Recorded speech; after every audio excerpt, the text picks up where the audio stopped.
got flies all around me.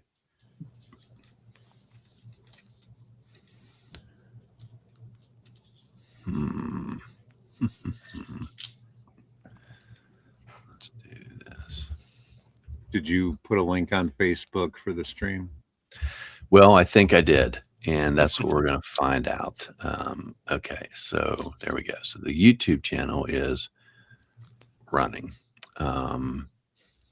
And so for folks that are there, we're a few minutes late getting started tonight with our live stream. And we're going to figure out how to get this on the page event here in a minute. Yeah, I can tell there's something wrong with that. Just got a note from the software. We're not streaming to your Facebook account. No kidding.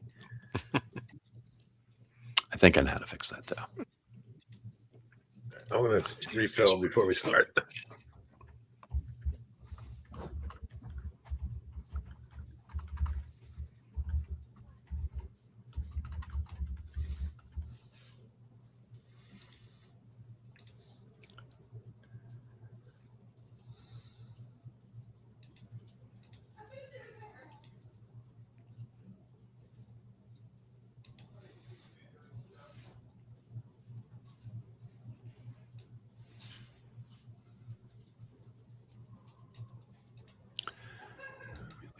That.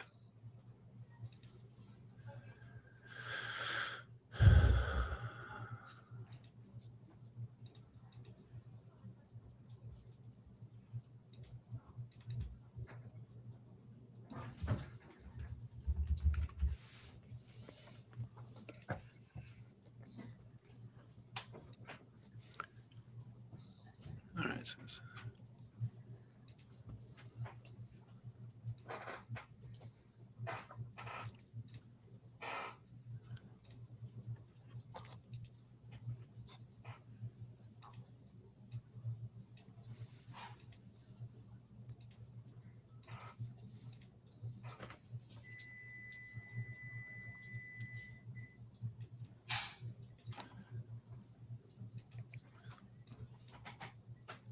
All right, man, I think I found it finally.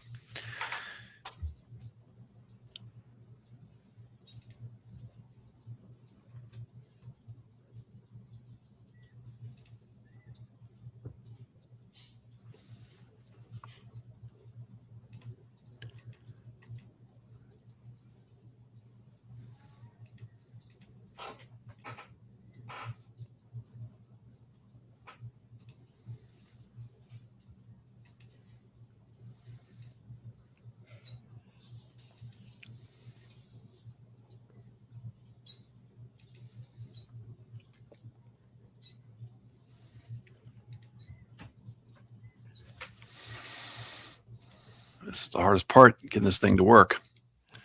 All right. Does not like that.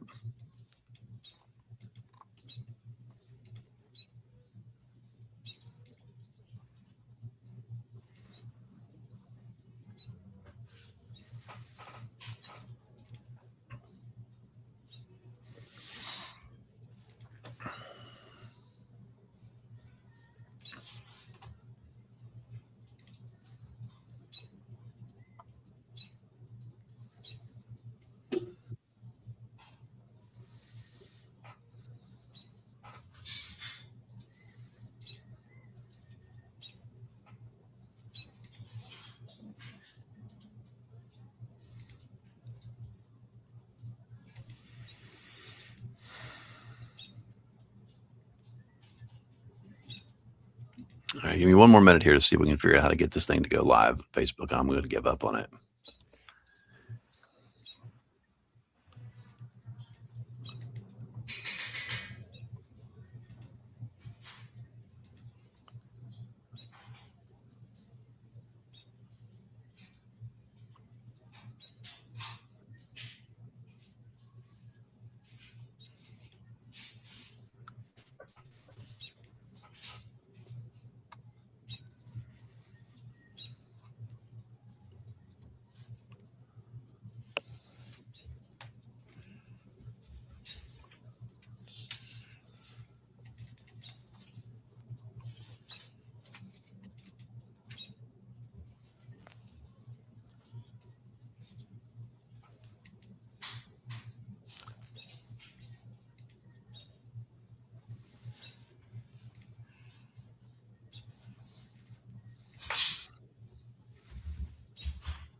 Maybe they got that set up. I have no idea. All right, we're going to move on. Technology struggle. All right. So welcome back to folks who are watching. And then I do have a confirmation that the YouTube stream at least is working. So folks can see if they want to. Start off here with a recap of this session. So last time, and the first time, the party was sent off on a quest by a wizard who lives in the Tower of Arwell here in the Central Kingdom, which is the Silver Kingdom of Minoris. It's right in the center sort of the continent. And he had heard about a unusual tower that had appeared off to the west, and the party was sent off to explore that tower and find a couple of particular magical or interesting tomes that the wizard wanted you to look for inside of the tower. And the party undertook that quest. They encountered some unusual, call them goat men, that were there in the tower with them, and a number of traps that had been left behind by the wizard. And eventually they made their way to the very top of the tower, where they encountered some type of an apparition or spirit that seemed to have taken over the wizard. And all you found left was his desiccated remains on an ancient throne. But the party was successful in finding those 2 books, among other things, and took them out of the tower and has been heading back down the main road towards the Tower of Arwell. And as they come up the second day of their return march, you can see that around the tower are the flying banners of the different kingdoms. There are pavilions.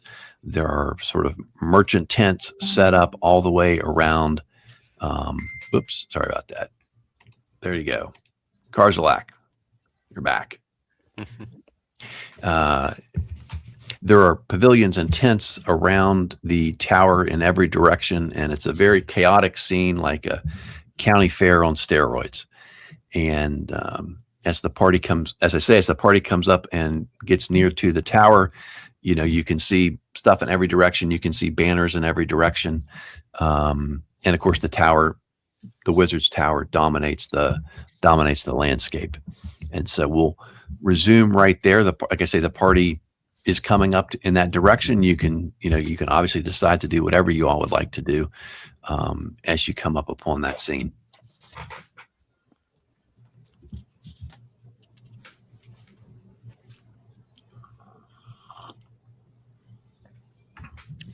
Are you going to head to the tower? Do you want to stop and explore anything on your way before you get there? But what time of day is it? Yeah, so it's kind of like mid-morning. We'll say like 11 o'clock. The sun is up high, sky is blue. It's like a beautiful spring day, and it seems like this is probably, things are not really in full swing. It's the day where people are arriving. It's the day when people are setting things up. That kind of thing is what's happening right now. Oh, we should get business done before the festival. Yeah. Starts. I agree. Let's find Melmodoc and discharge our duty. Okay.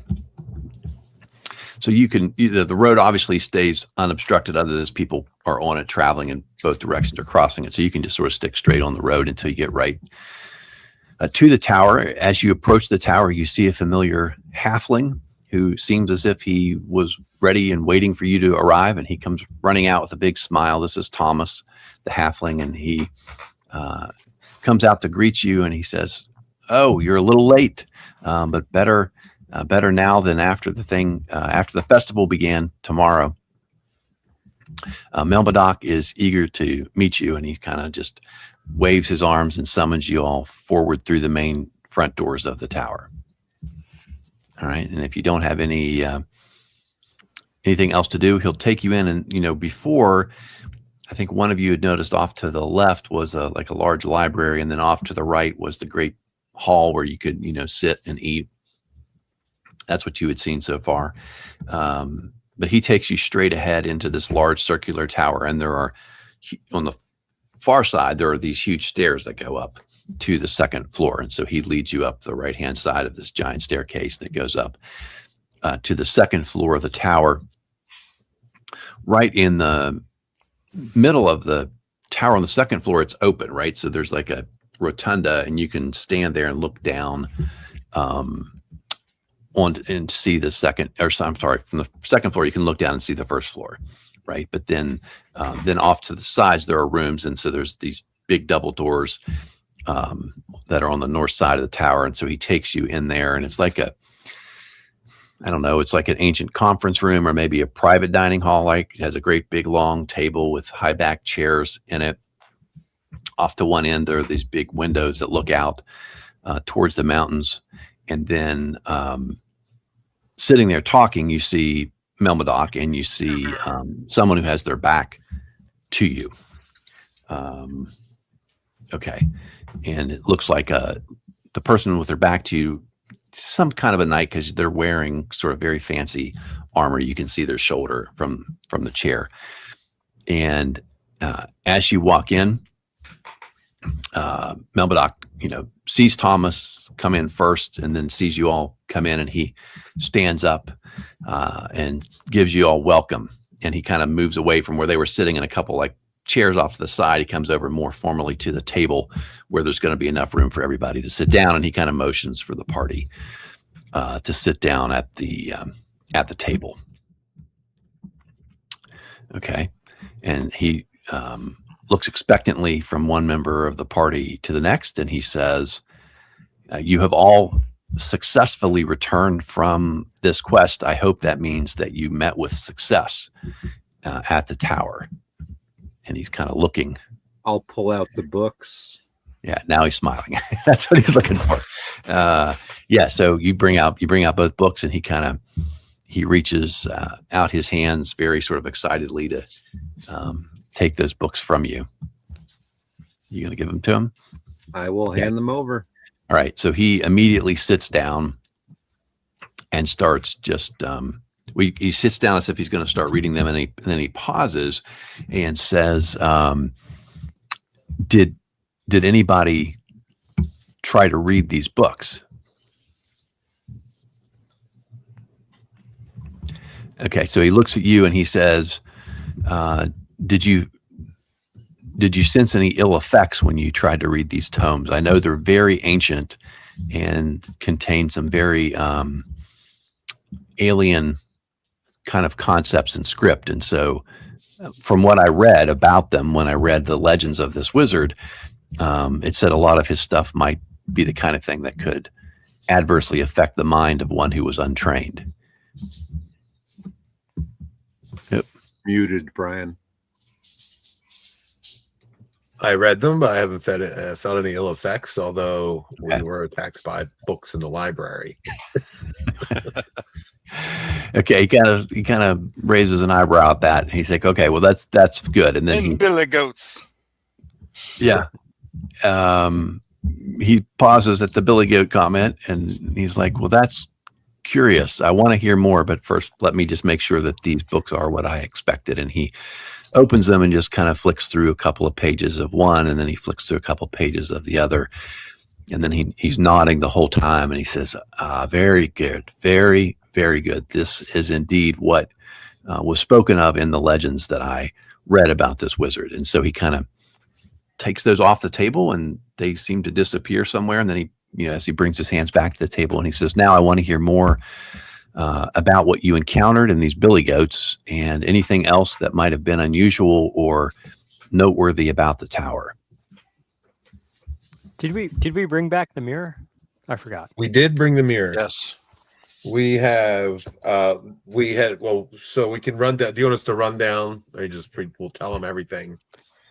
There was very dangerous carpeting from what I remember. Stairs were a problem. We fought flying, what were they, snakes? That we Flying have snakes. eggs. So we have like 3 large eggs from these flying snakes. We have a bunch of other books which touch on, all these subjects that the wizard must have been interested in, which is mostly beyond us. But yeah, we fought the goat men. We found the throne. We've got the alchemy books and alchemy supplies as well. Yeah. We've got That's right. We've got a lot of alchemy stuff. I'm not exactly sure what we have from there, but we have. I want to describe the throne room, especially in detail, with the throne with the where it looks like the staff would go. Okay. And that was the room which contained the one book, and obviously some spirit that we had to fend off once we grabbed the book. Yeah, he listens pretty intensely to that, and then he says, so this area, this throne where you thought there was going to be a staff, did you find it? No. Okay. And then he says, well, did you learn anything else about what it was about the staff, or where we could find the staff, or anything like that? I think we came away with more questions than answers. Yeah, there was definitely, trying to find it here, books written in dead ancient languages about planar and time travel, scrolls on the same subjects, the alchemy books, but there was mention of this. I can't find it in my notes, but there was mention of this wizard staff and how to create the staff, if I remember correctly. Okay, so he nods, obviously interested in that, and he says, I will attempt to study that. If you don't have any notes or anything that you found that I could want to look at to try and learn more about that, but I'll do that. I mean, he can have he can look through all the books we brought. Oh yeah, you're sharing the rest of your book, so he's liking you. You're a good magic user. It was called the Rod of Nair. Yes. Was the name of the rod.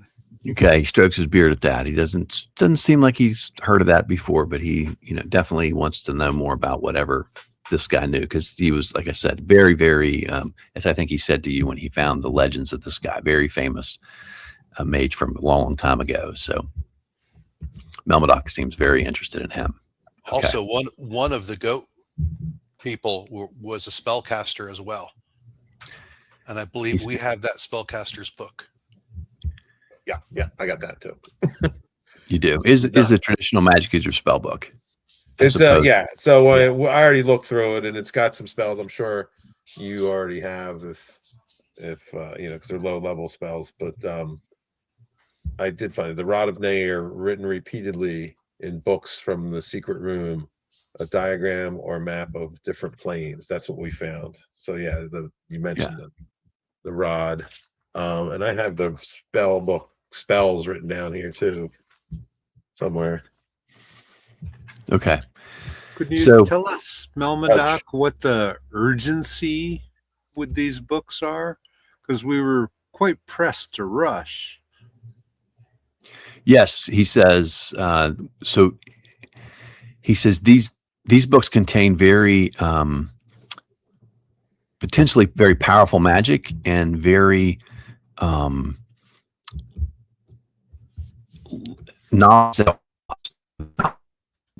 travel between the planes and then of course the spell book itself. One of them, if Tareth, one of them is a spell book of sort of spells that Kirsten didn't really know. They were very high level and stuff that he didn't understand.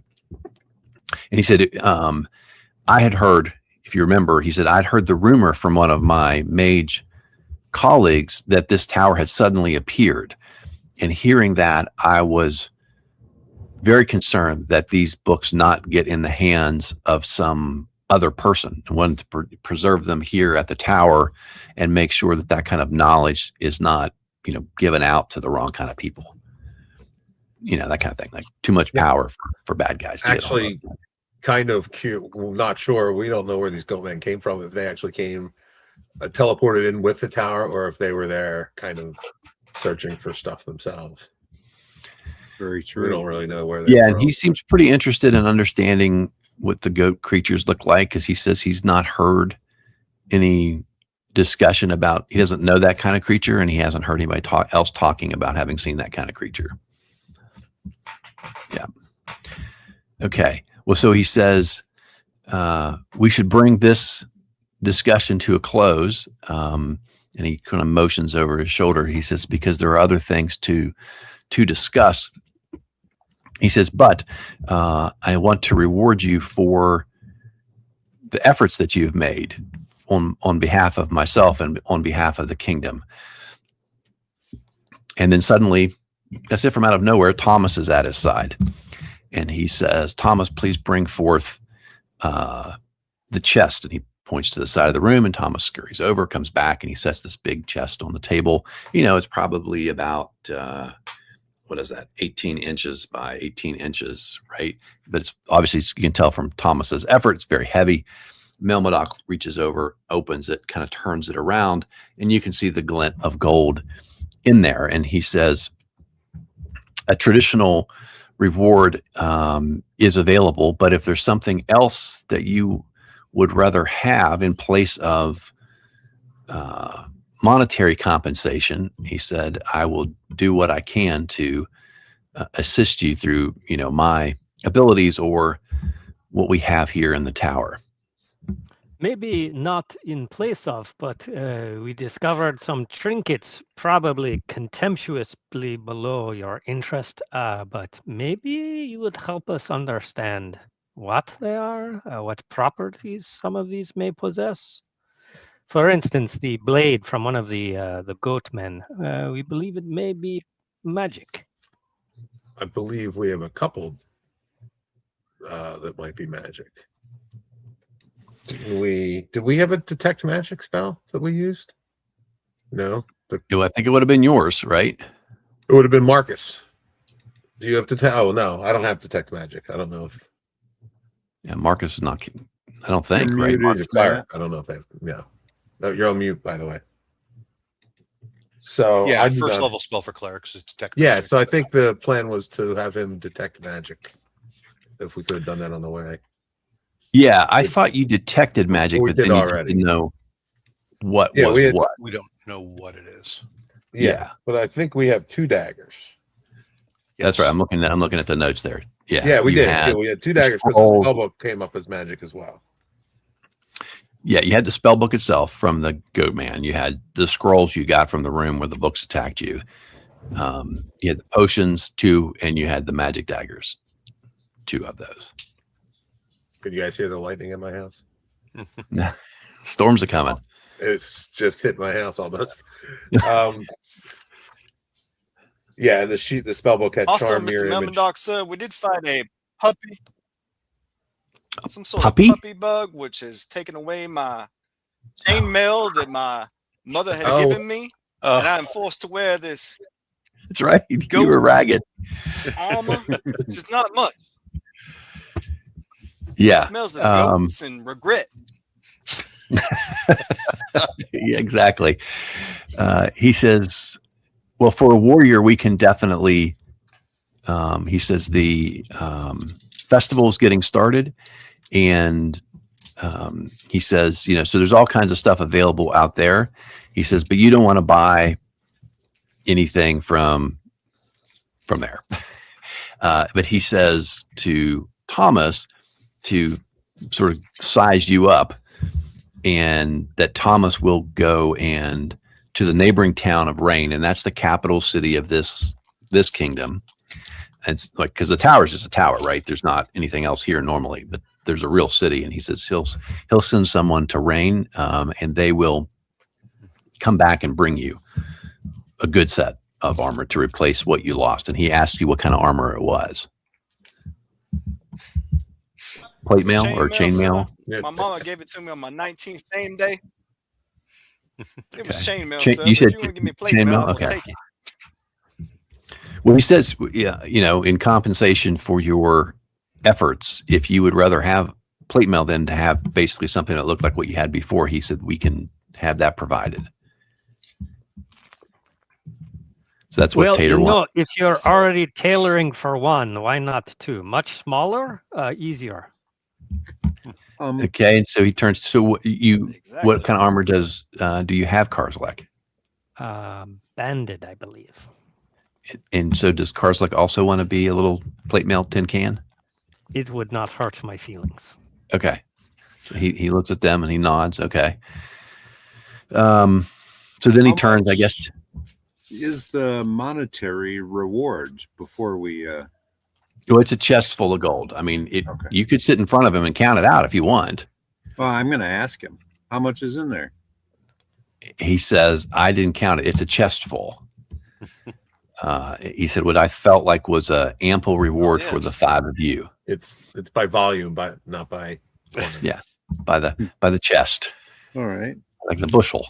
I'm just trying to get a better grasp of what we might be able to exchange the monetary compensation for. Mhm. Like, would it be enough for if you had an enchanted longsword? He said, yeah, there's no enchanted weapon coming out of Okay. here. Gotcha. we might All right. need to get our money elsewhere. Yeah. Well, can he identify the Mhm. magic that we do have? So he says there's an apprentice who will identify those things for you. And if he finds something that's too arcane, that he was not able to divine what it is, then he'll bring it to Melmodoc. So he'll have Thomas come back in a moment with the second halfling, and he will come to Kirsten and say, you have some items to be identified, and he'll take whatever you want to give him and he'll leave with it. Do we know what the potions are that we found? No. We do Right. not. So we have 2 potions Yes. 2 potions, 2 daggers that showed to be enchanted. and a mirror. Yeah. So that he's interested in. I'm assuming you just tell him about that. Yeah, I don't. It's a no. All right. I mean, I'm willing to tell this guy anything, but if they stop me, that's fine. I just thought it was better not to leave this behind. But I mean, what I'm saying is, like, when you come in, like, it's covered, right? Because you guys were very particular to make sure, like, you didn't get whammied by that thing again. And so, obviously, what you basically, I don't know what you have, like a sheet or a blanket or something laying on top. So that's all he sees is just this blanket's covering something up. Take a look in the mirror. No, Just open it right in front of him. no. I think we should warn them not to look at it if they can tell us what it is. I mean, Okay. It has unusual pretty much said properties. anything we find is ours to keep. So I don't think he's going to. Yeah. So he says, so he's very intrigued by that because he has no idea what you're talking about, but it sounds unique. And so he leans down to the second halfling and whispers in his ear. And, whoever's closest to him, he can basically saying for them to set that somewhere and he'll come and look at it because that's, not the run of the mill thing that's going to be suitable for a lower level magic user to maybe to figure out. And the last thing he wants is his apprentice to end up, whatever happened to you happened to him. That's right. So you have the mirror and you have 2 potions and 2, daggers. And then did I already give you the spells that were in that book? I thought I did. Okay. Yes, charm, don't mirror need- image, shield, and read magic. So you don't need any help with that. No, but I'm going to want to try and write them in my book and use them. Yeah. So I don't have the highest intelligence, so might not work. Okay. So then he turns to Marcus to see whether there's anything, and Tereth to see whether, you ask him about the gold, but to see whether you guys have anything you would like in place of your gold reward. I would be fine with the gold reward. My armor suits me well. Okay. If there's any possibility of leading me to where I can get some more holy water, because I had to use. Yep. He says he can take care of holy water for you. I'm fine with with Thomas. Thomas seems to have a great memory because Thomas doesn't write anything down. He just tells him what he needs him to do. Nice. I'm fine with the monetary compensation. I would certainly prefer to convert it into something more convenient to carry. If there's a jeweler or a gem or a money changer around here. Yeah. So he says you'll be able to get. Well, he says two things. If there's something specific, like if you're a magic user, you know, you're like, I need diamond dust or something. Right. If there's something specific you need, then when they go to Rain, this capital city, they could get that for you. But if you just wanted basically to get this in something that's easier to carry and, you know, on your person, right? To convert it to something more random more gemstones would be great. Yeah. He says, yeah, they'll be able to go sort of into the little treasury room and swap that out for you. Excellent. Thank you so much. All right. And then he looks at Marcus to kind of see if like he's asking for the same thing or if he wants some. That would work as well. Also gems. Okay. All right. So he shuts the chest and he shuts the chest. He takes that away. He says, okay, we have a guest. And so, do I have my picture of the guest? I don't yet. Hold on a second here. So the knight behind stands up and he's going to come over to you guys here in just a second. And you recognize him. I think maybe by reputation, or perhaps by the sigil that he wears, the insignia that's on his chest, and he is King Aachen, who is the king of the northern kingdom that's on the other side of the mountains. And I'll bring up an image of him in a second, maybe. I think this was in the stuff we put on the in the background, but where am I?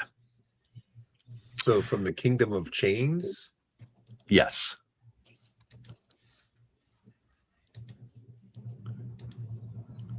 Where did I put everybody's? Here we go. My stuff about the kingdoms.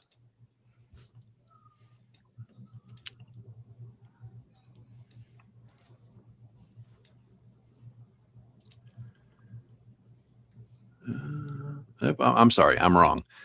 That is the King of Chains. This is Aachen, the king of Ithalestra, which is the kingdom to the west, which is the procession that you all passed along on the road. All right, so let me see if I can remember how to do this. We'll show the screen.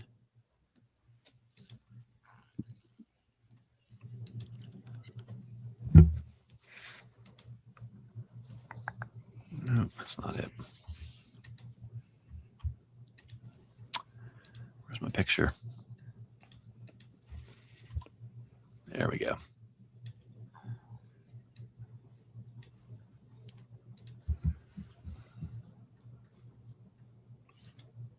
Did the king seem irritated that Melmadoc basically ignored him and turned his attention to us? No, he seemed as if he was waiting, I would say. But he comes up and he looks at you as he comes to the table and says, so these are the ones you've told me about. And Melmadoc says, yes. For the quest that you have, I think these young adventurers have proven themselves worthy on a quest for me, and they've just returned successfully.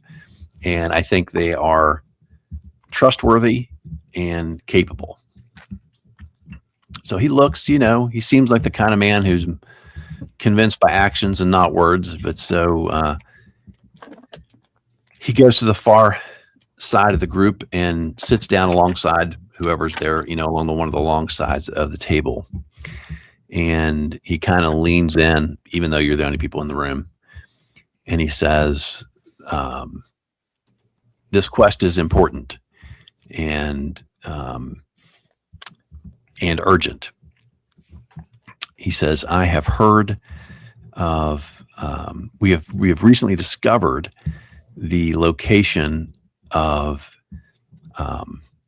an ancient ancient lair of a dragon that has a magic crown, which I want. He says it was my great grandfather's crown. It is a symbol. It is once upon a time a symbol of our house, and in our role, because these are the guys on the western border who there's sort of a mountain range there. They sort of claim to be the ones who keep the goblins and the giants and all the bad guys from coming back into the Eight Kingdoms. And this is something an artifact that would be of great value to us, and rightfully belongs to me. But, and he leans in even further, the location is let me go back to my map here for you guys on Owlbear. He says this is in Tithlond. This is the land of mages. And he said, and so this requires discretion. And so it would not be appropriate for a group of knights or heroes from my kingdom to be seen going into their land uninvited. And so I need a group that can move in, not connected to me, who can do it with discretion, get in, get out, and avoid any contact with the mages that live and control that region. Okay. Just So so he we're pauses. nothing but discreet.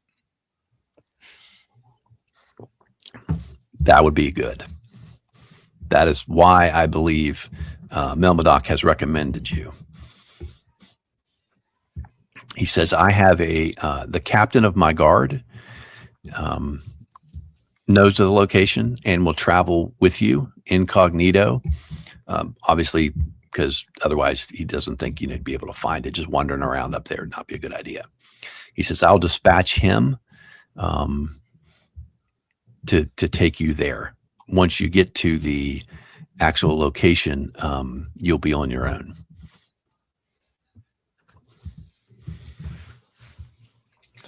Not to say I am mercenary, but my friends perhaps may be. But typically, some sort of incentive or remuneration might be discussed. You want paid? Oh, that sounds great. Thank you for suggesting. He says, well, the only thing I want from this lair is the crown.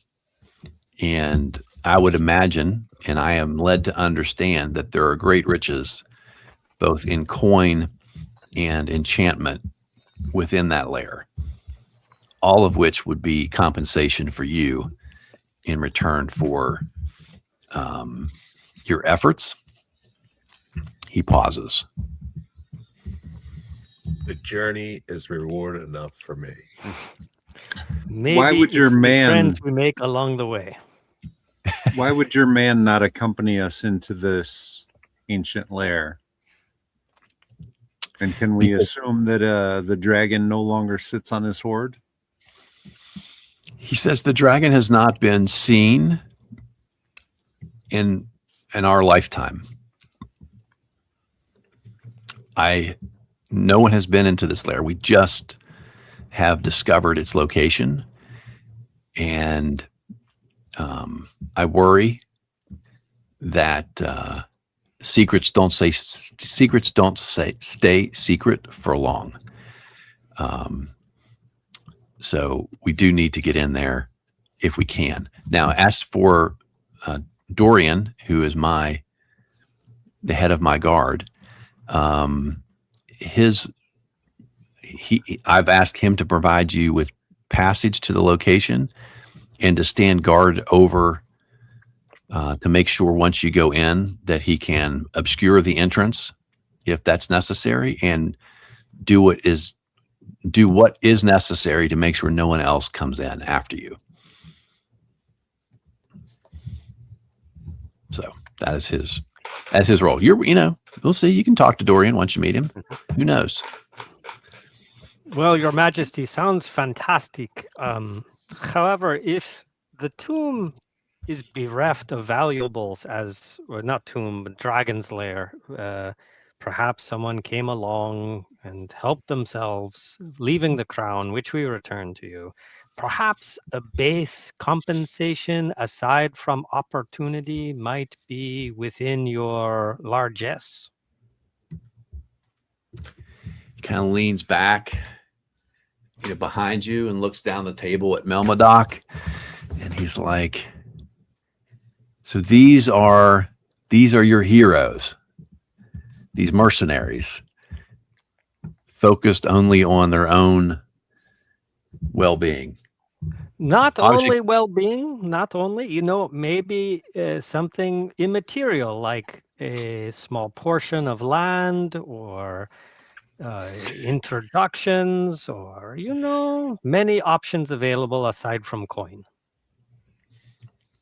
Yeah, so he says, "Well, we shall see, young dwarf, what is appropriate for your compensation.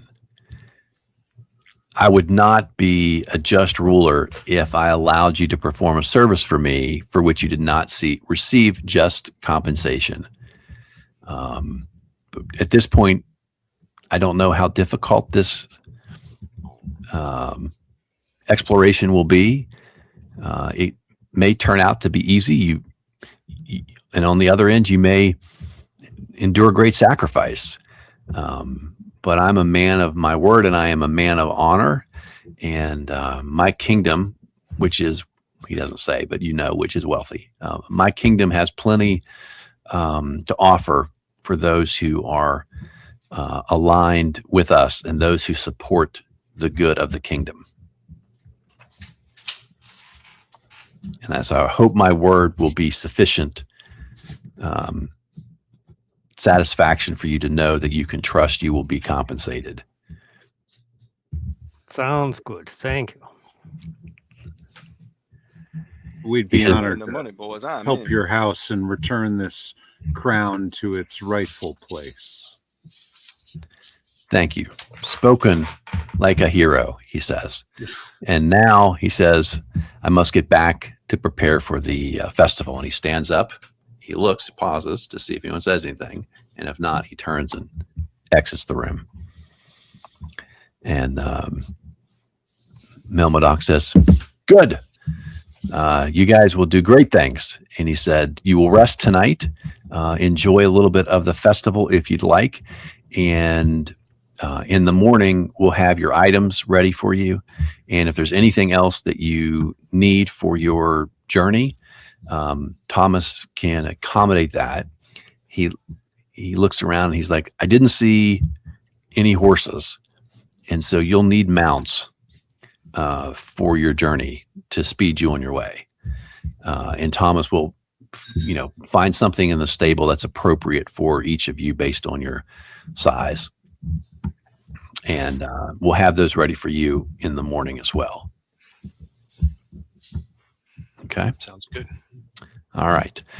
And with that, Melmodoc turns and leaves. And so inside the room now, you just see Thomas. And so he asks you if there's anything you would like, if you would like to go out and see the festival, if you'd like to be shown to your room, if there's anything he can do for you. I believe I'm ready to go to my room. Likewise. Right? Okay. And Tater would like to is- enjoy the festival. There you go. I joined Tater. Yeah, me Okay. too. Perhaps, gentlemen and lady, we can meet for dinner in a common room here and discuss some things. You're asking the party to plan to Yeah. meet up for dinner? Okay. Right. I don't personally want to go to the festival in the crowds.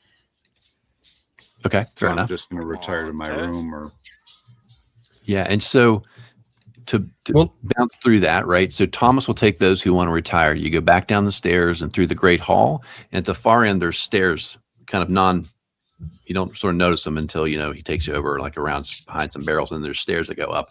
And there's a row of rooms up above that great hall, right? And so it's basically just like quarters. You go down the hallway, door, and he's got a single, right, small room with a bed and a nightstand and a lamp, with a footlocker that you can use for each of you. if you want, unless somebody wants a bunk bed because they're scared to be alone at night. But anyway, he's got these rooms there, and he'll show each of you to those rooms, and then he'll take Karzalak, Tater, and then was it Kirsten who's going out with him? Mhm. Yeah. And then he'll say, let me take you outside and show you the festival. Before we do that, Yeah. I give everybody, because I have all the money. I give everybody 50 gold. Oh, yes. And so Tereth and Marcus, and you're not going out. So soon after you get to your room, there's a knock, and there's another halfling that shows, and he's got a little tiny pouch for each of you, inside of which you have some cut gems.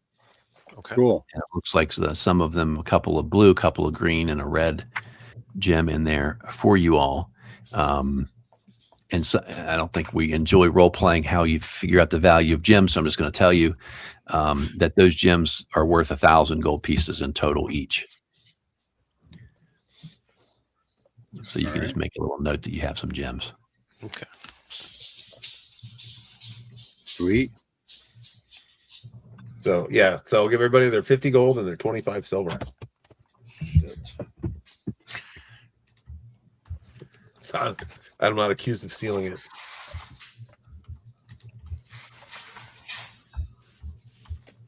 The guys who chose armor over gold got screwed. Did you say that we each got the gems, or just the people that didn't? I thought the armor. Yeah, just the people. Well, you guys are out at the festival, so nobody comes to visit you. Yeah, we're not in our rooms. We don't.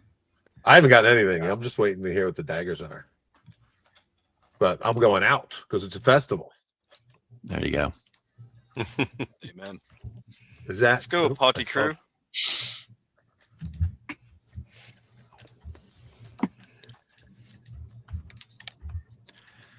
What is wrong with my computer? All right, there we go. I just saw. Yeah. Is that Jack Black? It looked like it. Yeah, a little. Just his floating head. He's a floating head. I don't know what he's doing in my. Get off my screen. All right. So actually, let me go back to my screen. So that is Randolph, the other halfling, and he is going to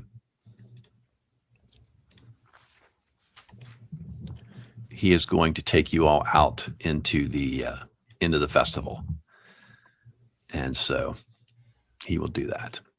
And so he says to you, I am Randolph, and one of the king's servants. And so he says, what can I, there we go. What can I show you? Is there anything in particular you'd like? And he's going to start talking, but you guys just interrupt him, right? So as he's walking along, he starts pointing out the different banners from the different kingdoms. And the first one you see when you go out the front door is, in fact, the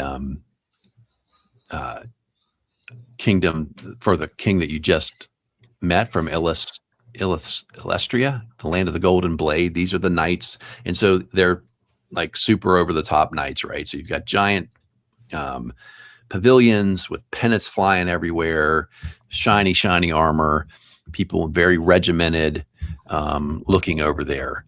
And so he's, kind of points that out to you. And he said, would you like, and he says, you let me know if there's someplace in particular that you'd like to go. And then he just keeps going around the side here.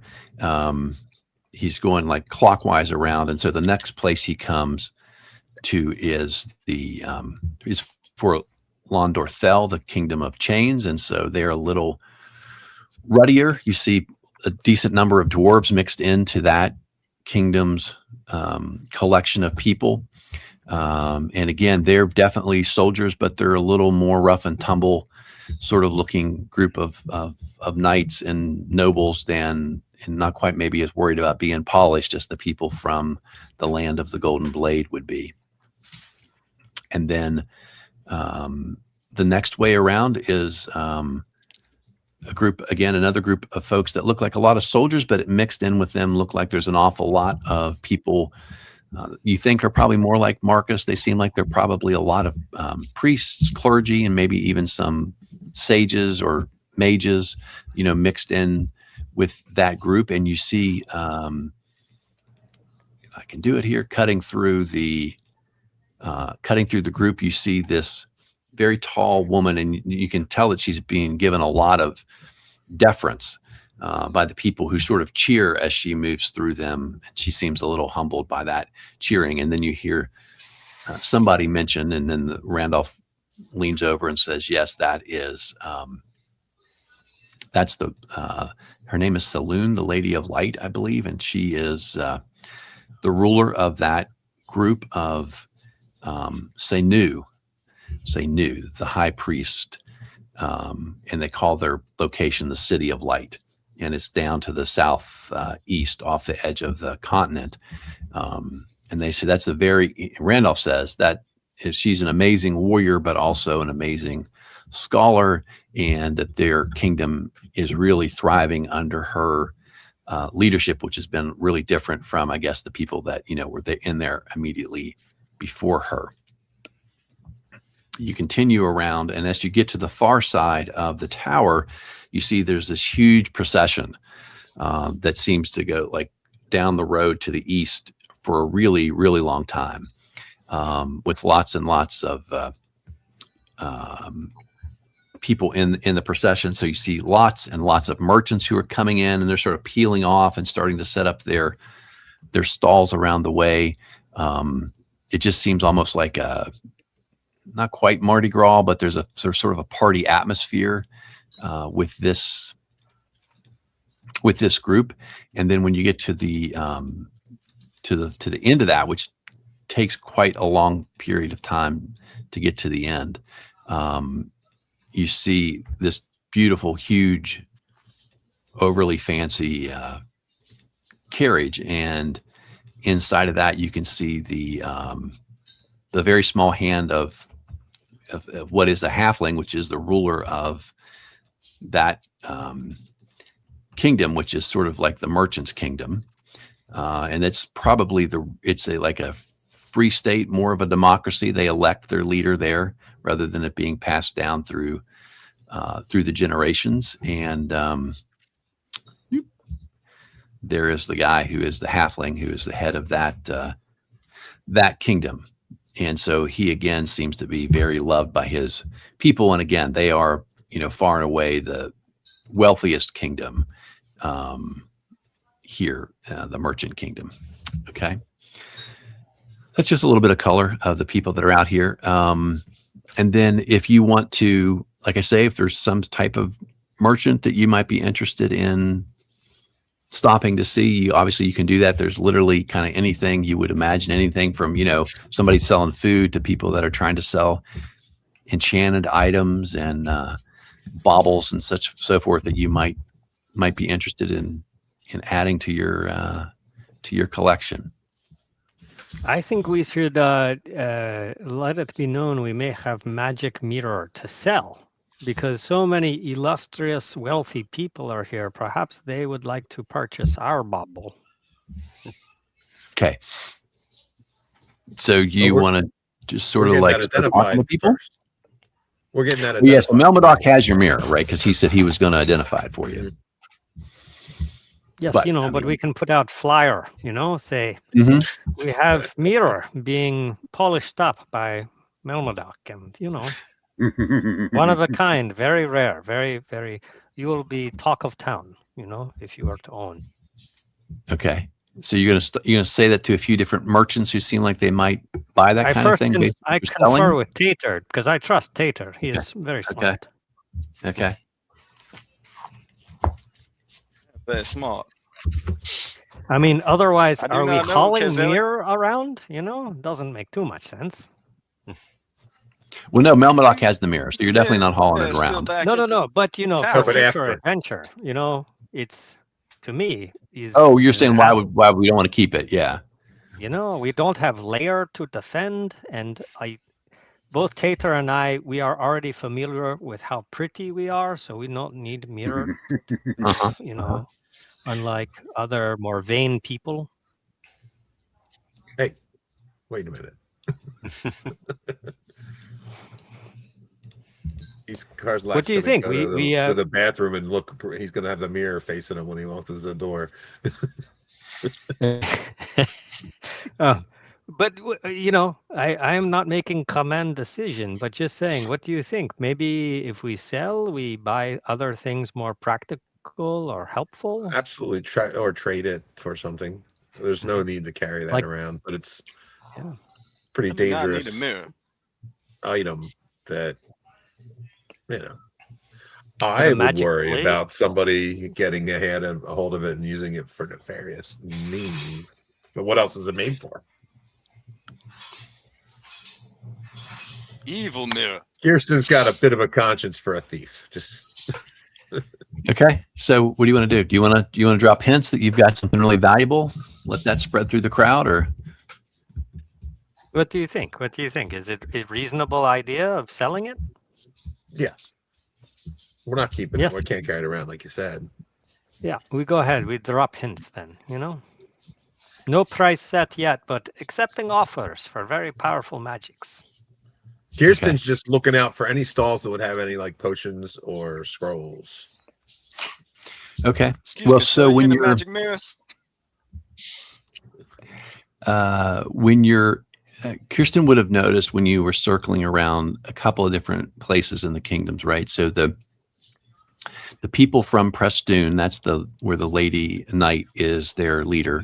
There definitely were people that looked like there were both priests and magic users and sages there. So you would think somebody, if you kind of get in, like, because they're kind of clustered, you know, right, in sections by kingdoms. If you kind of get into their area, you think you saw people who are like, yeah, there are probably people in there with, at least with like scrolls and ink and stuff, and who knows, maybe some stuff to sell.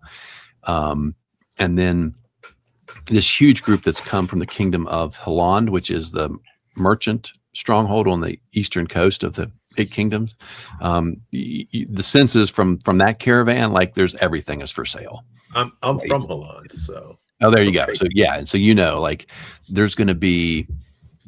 I mean, they sell everything. They're a merchant kingdom, Yeah. and yeah, so it'd be Overpriced. easy for you, and you may see some people you know from the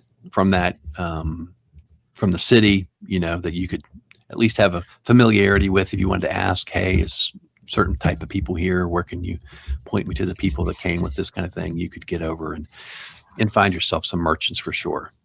and I turned to Randolph. No representatives from Tithland, the mages, the land of mages. Yeah, so he says there will be.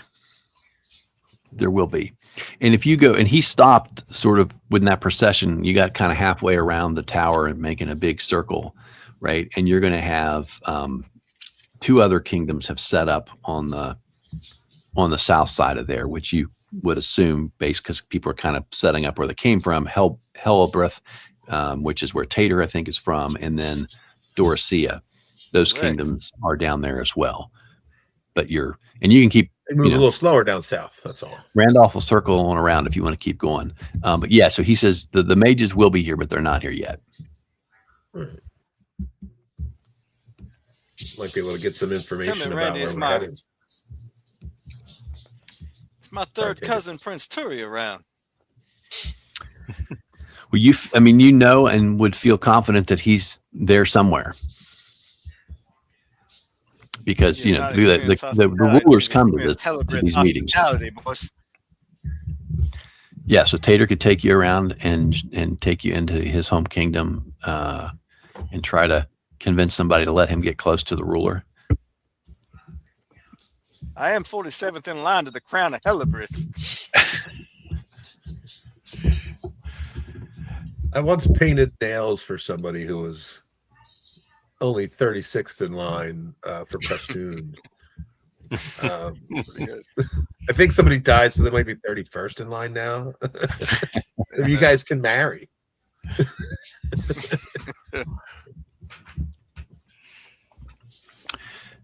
So where would you guys like to go? Anywhere? So Kristen, is Kirsten gonna go off and try to find something specific? Yeah, I'm gonna just. I mean, I'm first level, so anything that'll help. I'm more interested, obviously, in scrolls, or if there's a kind of wand of magic missiles or something like that. Okay. But So- potions, if I see any potions too, I'm thinking of for others, maybe though. Yeah. So when you get into the shops of Holland, which is the merchant kingdom, there are all kinds of different people who've got very obvious signs out of what they sell. And so you've got people who will sell you like the vellum of scrolls unwritten and the ink and the little, things to write with. And you can get that. There are people in there who claim to have something a little fancier under the counter if you want to talk to that. And then there's definitely people who have potions. And then there's people who have sort of like the, knick-knack magic item shop if you want to go in there and try to see what someone might have for sale. I'm probably not carrying enough cash to buy anything like that. But so I could write my own scrolls to use? Is you're saying with that, or?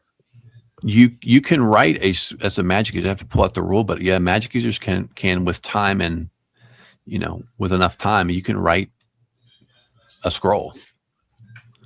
You probably can't. I don't have to look and see how long. I don't think you can just do it in the between now and in the morning though. No. But I mean, that's something I could always do for the future if we have some time. Yes. Here, What kind of potions do we see? Oh, God. could somebody trade spells? I mean, you have spells you don't need. You have spells you want. Maybe I need you all the arrange spells for a right swap. now. I don't have any extra spells. But, I mean, when I have time, I can write the spells from the spell book I found into my spell book and then possibly sell that book or trade that book that we found once I have the ones. Because I don't have any of the ones he had. Tensor's Eye of the Tiger, whatever that is. Oh no, that's mine. Look at the wrong one. Yeah, you picked that Do one. my own spells.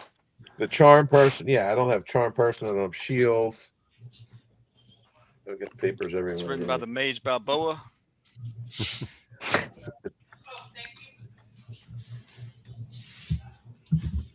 But I'm going to look for scrolls for the other guys. I mean, potions for the other guys. Okay, so you find a little apothecary, and he's got the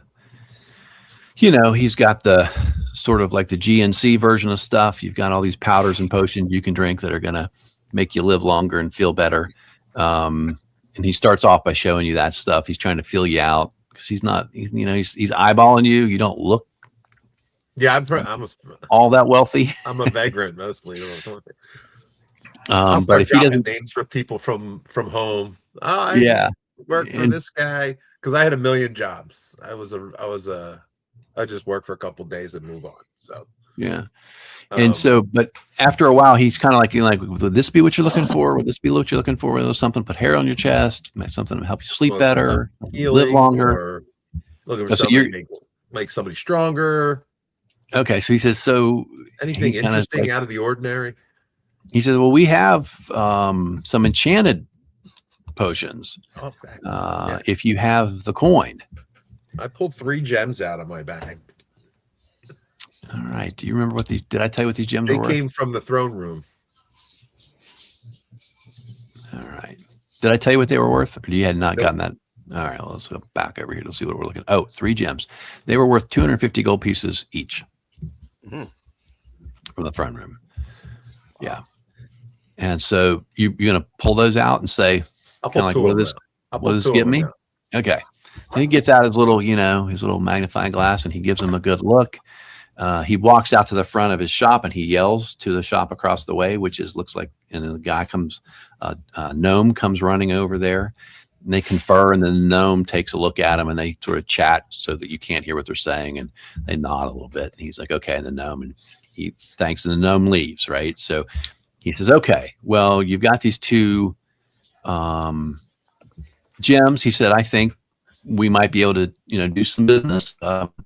What type of, he said, I have a limited stock of more potent elixirs. What exactly kind of enchantment are you looking for? Do you have something with healing, or maybe gain strength, or make somebody? I mean, I know I'm not heroism. I'm looking for heroism or something like that. Okay, so he goes. I'm looking to make my buddies a little more, stronger in combat. Whether it's a strength potion or something that'll make them fight valiantly, or heal them. Yeah. Those So all sound like he's- great ideas, Kirsten. Yeah. So are Karslak and Tater with him? You guys in here so you can see and hear what's going on, or are you like standing outside the stall, just like watching the world go by? I guess I would probably be following whatever Tater is doing. Okay. I'm gonna follow Kirsten and make sure nothing happens. You're going to go in and be like part of the discussion. Yes, we need a drink that makes you have the strength of a bear that has the strength of 3 bears. Yeah, Yes, he would be good. eyes the dwarf. He says, so he pulls out this little metal box and he opens it, and it's got this like little, fancy padding in there, and he's got these vials. And so he pulls, like, obviously these are more valuable, so they're protected, right? So he pulls one and he says, I have a couple of vials of this elixir, which will heal your characters. And you can see this is a glass vial, and it's a bright pink color in these two, kind of a cotton candy coloration of pink. And then he says, so he says you could get, these 2 potions for these gems. Or he pulls out a 3rd potion that is a deep, deep pink. And he said, or this one is a potent, extra potent healing elixir. And you could have this 1 vial for those 2 gems. How about if we have the big potion, the 2 little potions, and I give you this 3rd gem?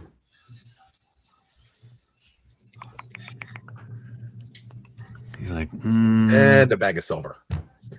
He's like, yeah.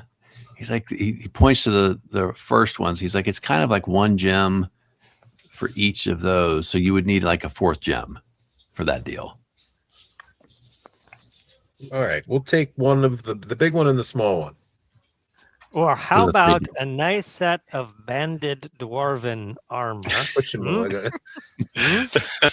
like, He's not All right, hard with to find. me. Not terribly sweaty at the moment. And take the big potion, one of the little potions, and you have the 3 gems. he says, I will do that. Yeah, he says, I will do Okay. that deal. All right, perfect. And he says, I don't want sweaty or not sweaty armor. He's like, he's look around. He's like, that's not what I do. He said, but I'm sure, and he points across the way, the folks in the armory section or maybe the weapons section would be glad to do some type of a deal with you for what you have. And maybe then you can come back with your gold and I'll sell you something else. I'd love to do that. You're very reasonable. Good suggestion. Yeah. We also have a pretty unique item, mirror. If you know anybody who is interested in that, give us a referral. Belly He says, used. We'll be back when we know. more he says, about what kind of mirror is it? He's thinking you are like talking like a little handheld, it. No, this is a ladies' big mirror. standing mirror that has some magical traits we'll know more about later.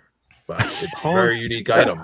It's a pig in a poke. Very You don't know unique what you're item, gonna and get. I know you know people who want unique stuff. You look like a Yeah. So he Amazing. says, he rubs his chin and he's like, yeah, there would be, I think, and he points, he says, if you go over to, I think that sounds like something that the mages that are here would be interested in, because some type of big and interest, sort of special enchantments kind of stuff seems like that's going to be up a wizard's alley.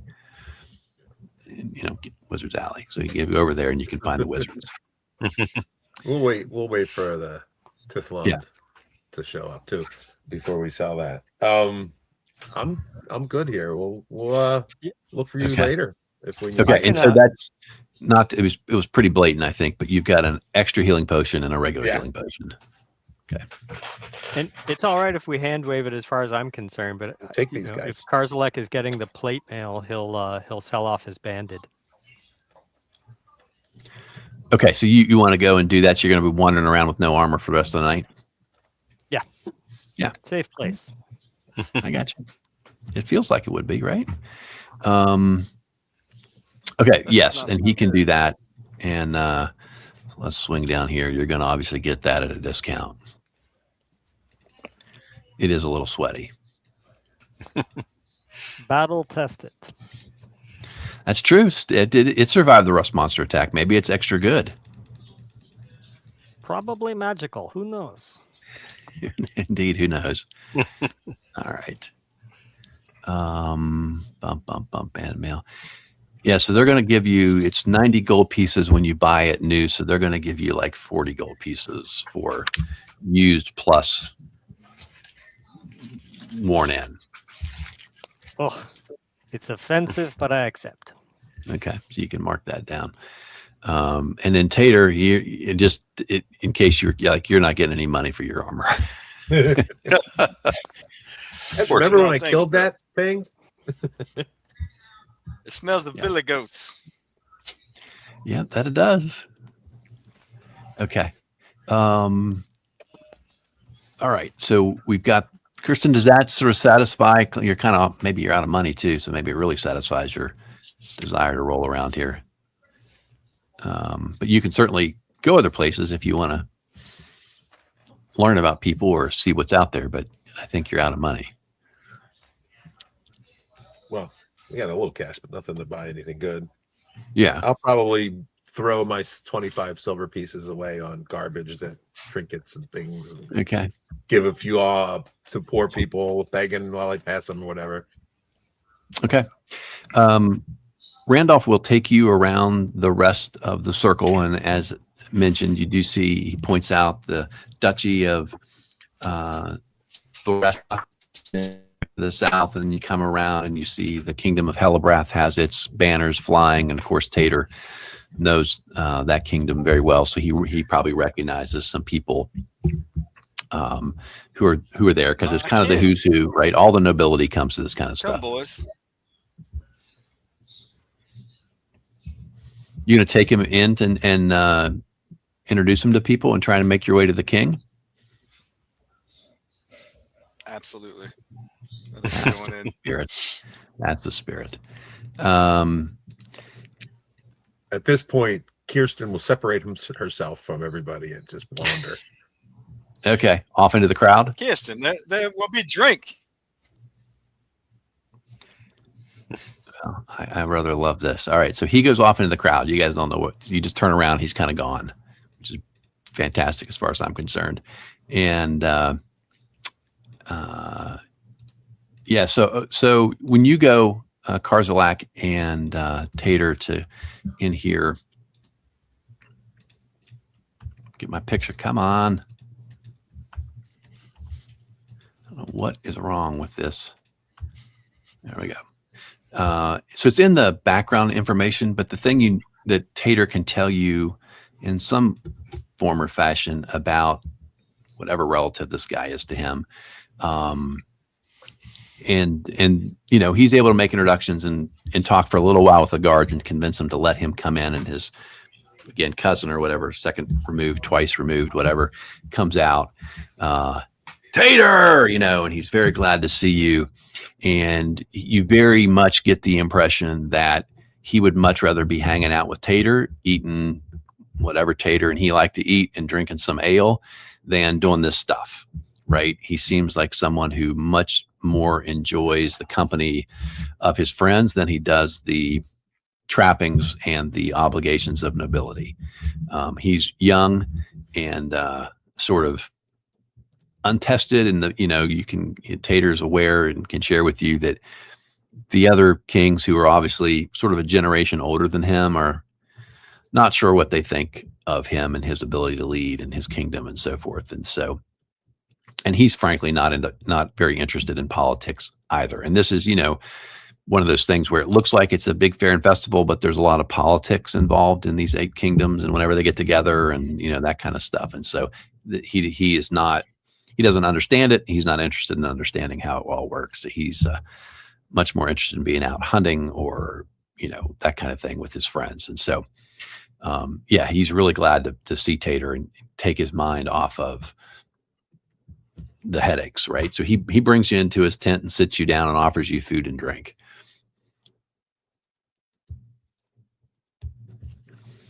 Cousin, this is my friend Kozelik, the dwarf. He says, well met. A friend of Tater's is always a friend of mine. And he asked, what has brought you to the festival?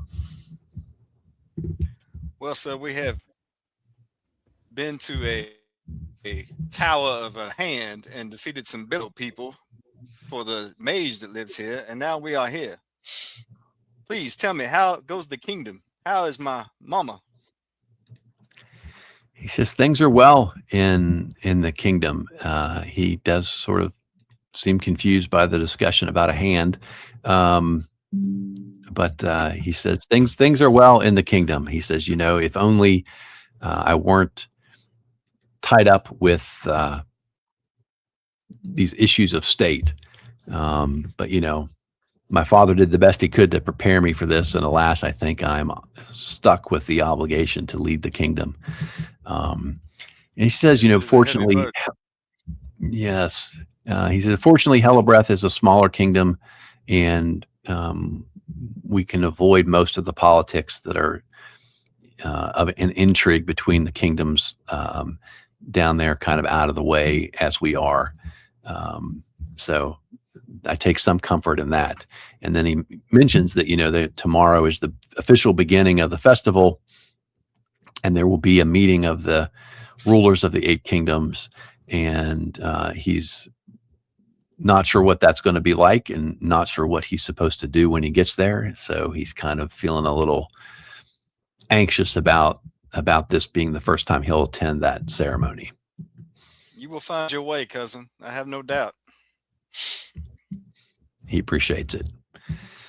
So he'll stay with you guys for a while, and then someone will poke their head in and tell him he's got to come out and meet some dignitaries and go at sort of get out among the people and let him be seen and do the politic thing. So he kind of sighs, gives Tater a big hug, and then wishes you well, hopes you enjoy the festival, and he will head off to be paraded around the fairgrounds. I like your family, Tater. Good people, Yes, good they are value. good kin.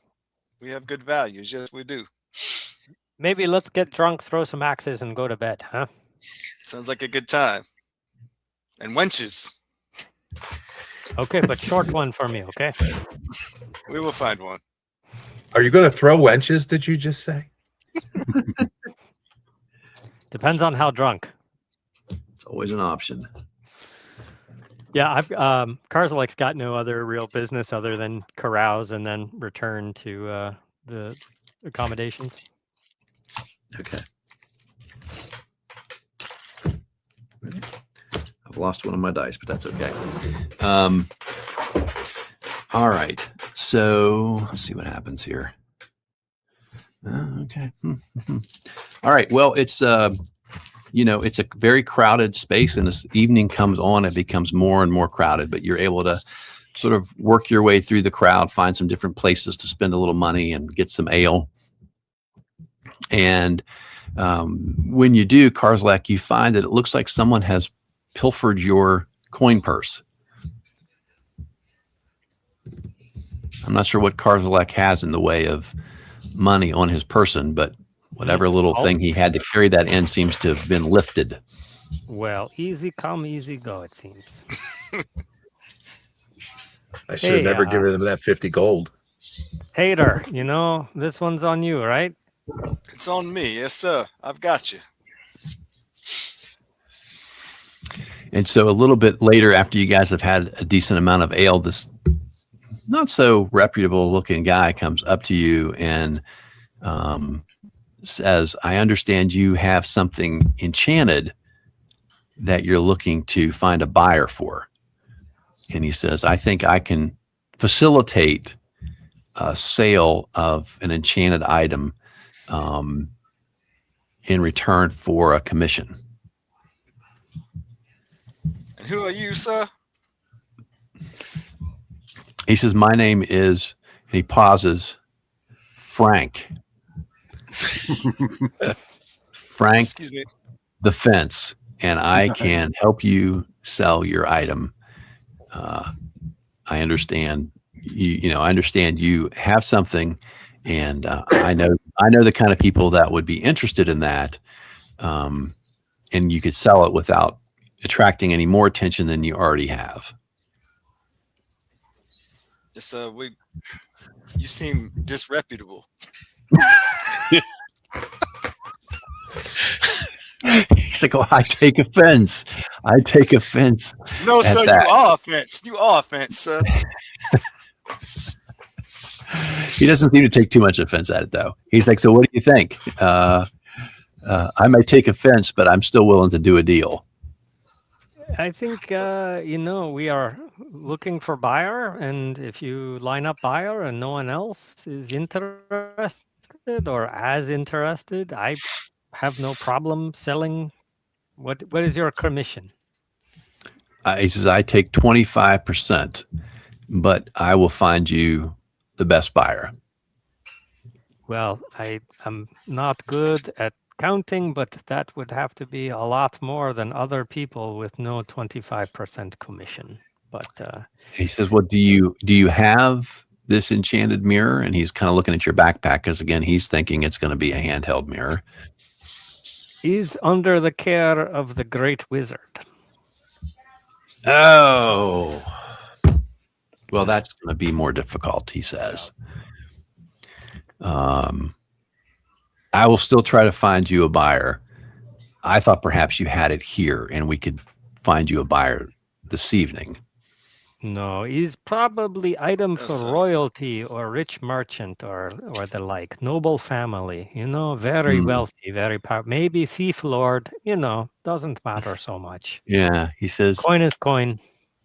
do you have anything else perhaps on you that we could sell this evening? I find that offensive, and I am not for sale. Okay. He said, not you. You smelly dwarf. He says, I thought maybe you had something enchanted or magical, something. You look like you're adventurers from what I hear. I thought maybe you had something interesting that we could try to get sold for you this evening. Not me, Tater. Anything No, on sir, you? we do not. He says, I have all right. nothing but this billy goat armor. Frank, are you in different city if we in future have other things to move? So he Right. says, I am from the kingdom of Holland. Sure. And I sure. heard you talking to people over there, because Frank, when things are for sale, Frank knows. And he says, if you have something to sell later, after at the festival, if you want to sell something, you find me, he says, you put out the word and I'll find you. And then if you're in Holland after the festival's over, that's where I'll be. That's my home base. And so you could come there if there's something you want me to help you sell. Sure. It long as we're sounds going, like right? discretion. Yeah. And Is that where we're when you- going? I forgot.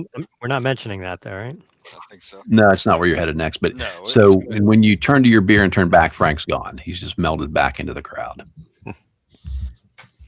Like my I coin do not purse. trust Frank. It's okay. Maybe we go find our friends and go on a grand adventure. Very good. Okay, so you finish your drinking and your axe throwing, and there's all kinds of revelry. So that's exactly the kind of silly stuff that people can find and get into, and then forget about the next day here at the festival. So and Randolph is there, 10 feet off to the side, keeping his eyes on you. So he takes you back. He shows you where the steps are, takes you up, and takes you to your room. And I think that's it. And I don't think, right, Kirsten didn't ask for anything particular. He just asked to have things identified, if I remember, when he was talking to Melvadoc. Correct. Okay. And so that's all next morning stuff. The armor and the identification. That's all going to be next morning. Okay. Yeah. So if you guys are done, we'll let you turn in. And it's the tower walls are incredibly thick. So in spite of the great din of noise and festivities outside, once you come inside, it gets a lot quieter. And once you get up into your rooms, it becomes quite quiet. And so you're able to have a very peaceful evening there. I just want to, before we were going to meet with these guys for dinner or whatever, give the extra healing potion to Marcus. Okay. Here, hold will on to hold it. this. Yep. And so Marcus, that is literally an extra healing potion of extra healing, right? Okay. Got it. Okay. Yeah. So you guys going to meet up for dinner in the dining hall. It is crowded, but you're able to sort of find each other and find a place to sit. And, and it's one of those things where it's loud, but it's loud enough that when you have your own conversations, in a way, it's almost private because it's so darn loud. Unless somebody is literally at your elbow, they're probably not going to be able to hear you. And when you're in there, there's a couple other folks. You recognize the guy that was working at the bar when you hear the very first time. He was kind of like cleaning up the glasses and stuff, and he's there. And then there's a couple of other little halflings and a couple of women who are just basically all the way around the room, bringing people ale, bringing people food as fast as it'll come out of the kitchen. So they'll come and they'll make sure you guys get your food and your drink, and somehow they know that you're guests of Melmodoc specifically, and so you don't have to pay for anything in terms of your libations and your food. All right. We're about halfway through. Is this a good point to take a break? Do you guys want to take a quick break and stretch your legs? I'll get myself another cup of coffee. Sure. All right. Okay. Take about a 10-minute break. We'll come back and we'll be ready for whatever you guys want to discuss this evening and whatever's happening next morning. Sounds good. Okay.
Okay, we're all back.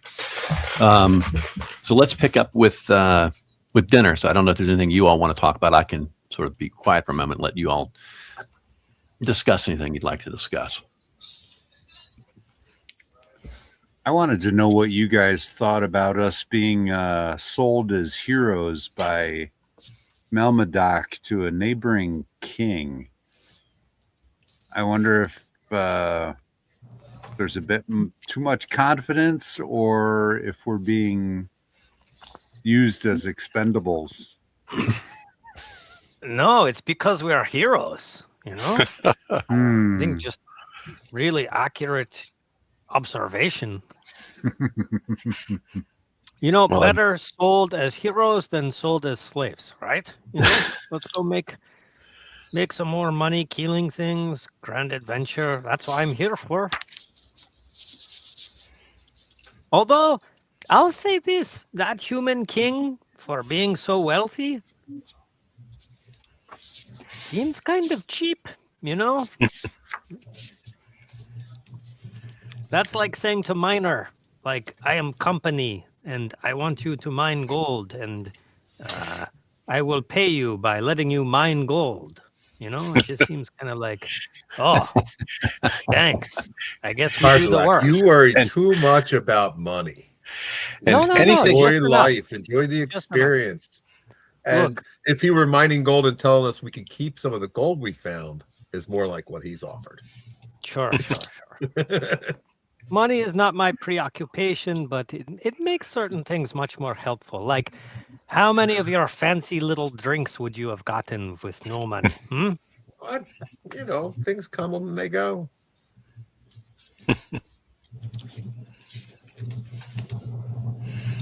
I had three scrolls the other day. Now I have none. You know, I had 90 gold before festival, and now I have none. So I know that What that did you pain get? of loss. What did You you buy must have with all had a that real money? good time last night then. You know, I met Taylor's family, so I call win. Yes, yes, we did. You boys sure Oh, missed out on the hospitality. by the way, we did pitch the idea without your consultation, but I confer with colleagues and agree. Maybe we sell big mirror and use money for something more useful for us. That sounds like a good idea. No Indeed. I don't want offers to yet, carry it. but no, no. I don't know if we're We going met to a have disreputable man named Frank.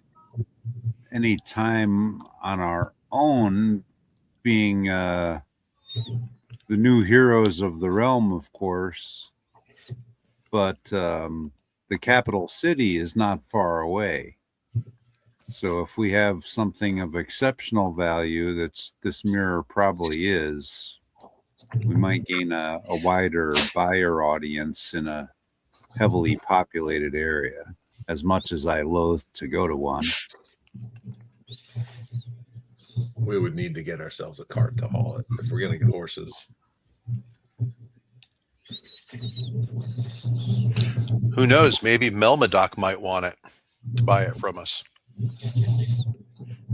Well, would he be the already perfect said that situation. didn't have anything enchanted here to get rid of, so. And it seems like these enchanted things are quite expensive, I'm sure.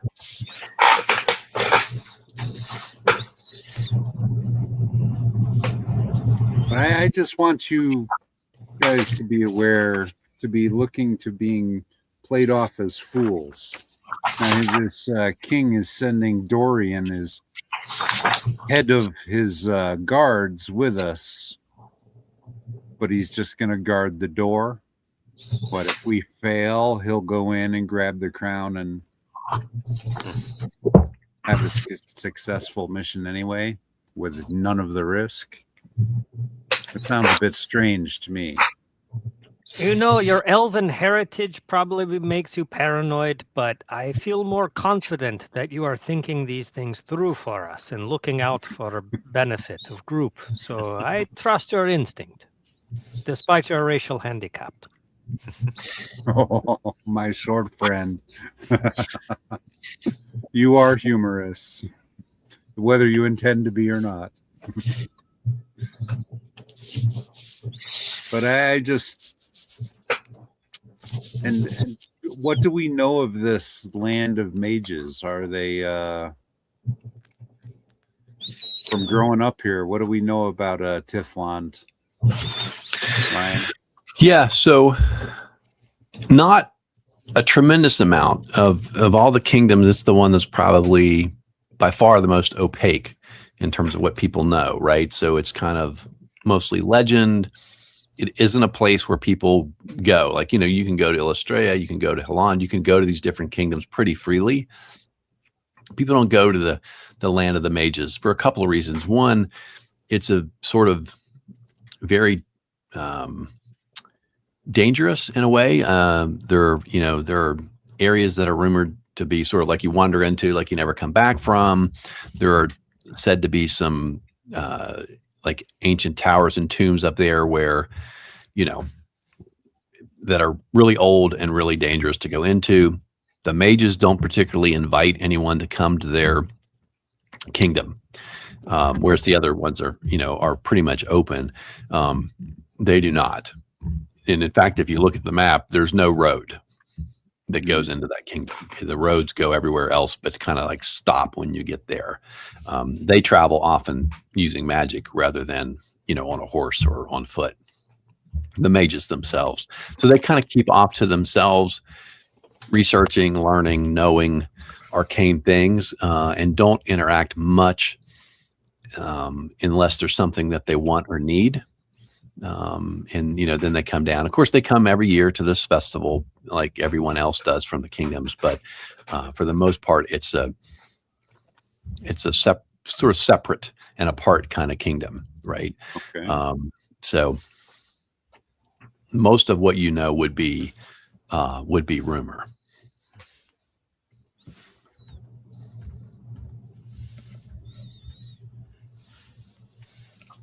All right. Interesting. Okay.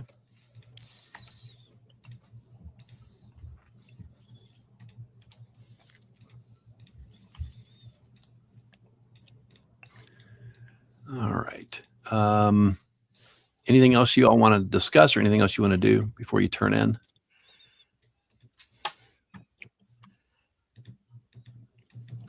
Don't believe so. Okay. Oh, All right. So next morning when you get up, as is often the case, after a lot of great enjoyment, it's a little quiet in the morning.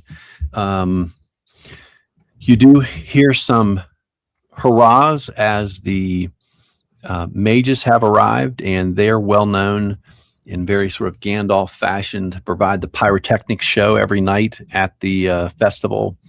And so people are always excited to see them. And it's a much smaller entourage than the other people have. It seems like there's just a handful of mages that are making their way through the crowd and into the tower as you're there in the dining hall. And they just kind of make their way up that grand staircase that you all were on. There's a leader there's a guy in the front who seems to be the leader. Everyone else is kind of trailing along and talking, and he's kind of walking up in the front by himself. And you do recognize him as the Oban, who is the leader of that land of the mages up there. But like I said, he, unlike a lot of people, like there's no real hanging out, talking to other people. They kind of just wander through and up the stairs. And in that room you were in that had that big table, that's where the king of each of the head of each of the kingdoms is going to meet today. It's like an important part of the festival. Who knows what they do, right? They don't really broadcast that, but they always have a meeting in there. And then when they come out, there's sort of a big celebration. That's when all like the food comes out and everybody gets to eat and drink. And it's like the group basically sponsors free food and drink for everybody that's here. And that sort of commences immediately after this meeting breaks up.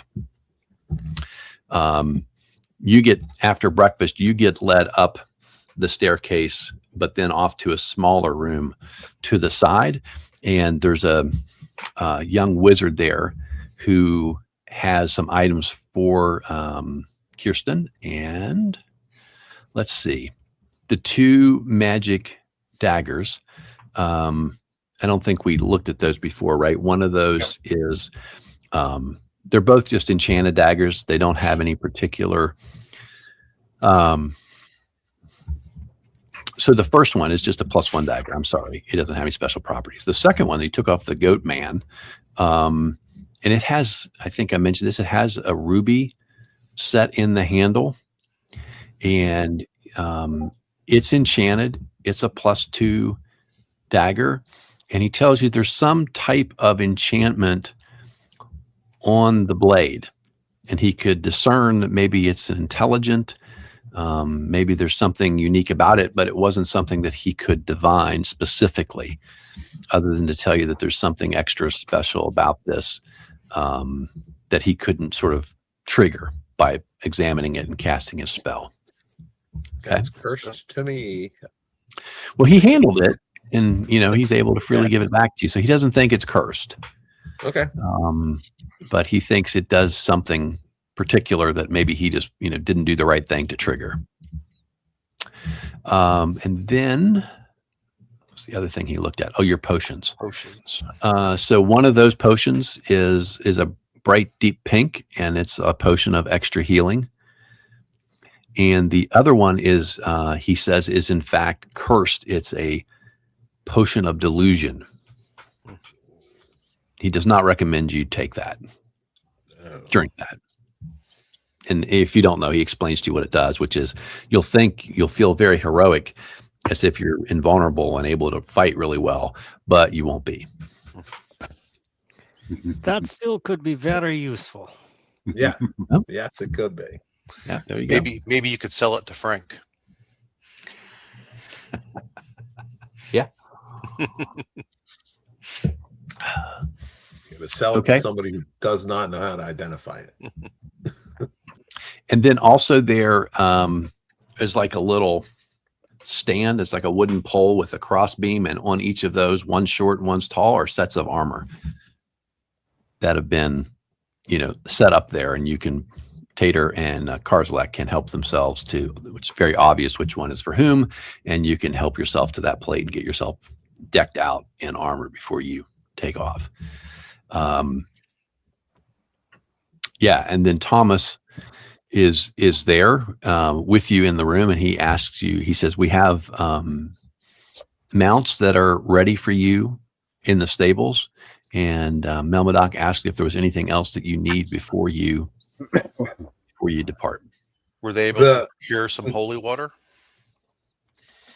Oh, yes, Marcus. So when they came back from the capital city, and they brought you, basically they have a crystal carafe that does not look like it would travel well, but it looks like it probably has about this much water in it. And they basically say this has been blessed by the priests, and you can basically pour out of it to make whatever individualized amounts of holy water you wanted to take with you. I could probably pick up some glass vials in the marketplace. Yes. Okay. I will look to do that when we leave, so Okay. I can disperse it a little easier. Okay. I'm going to Other need to go mirror? to the marketplace with you before we bounce to replace my longsword as well. Oh, okay. Thomas says, "Oh, that's too bad." He says, because what's sold out here, he says it's only okay quality. He says, and an adventurer like you probably would prefer the finest steel, and we could have gotten that for you from the capital city when we were there procuring items, because the best blacksmiths keep their good stuff there. They don't sell it here at the festival. It's more, people who want to buy stuff but aren't really as savvy about the quality. I mean, it's not like it's, it's just a regular old sword. He could have got you something a little nicer, though, is what he's trying to tell you. But yeah, you can go out. There's blacksmiths, shoeing horses and pounding stuff out, and they've got barrels with different types of swords in them, bows, arrows, all that kind of stuff's available out in the market. All right.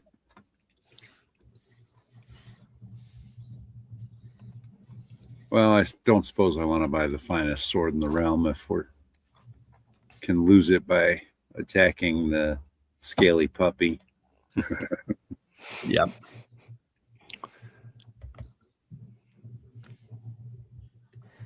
And just before we set off, we all make sure we have a little rations. We've got some ropes. We've got somebody's got a lantern. We've got some oil. All the staples we left with last time, right? Everybody get replenish. Okay.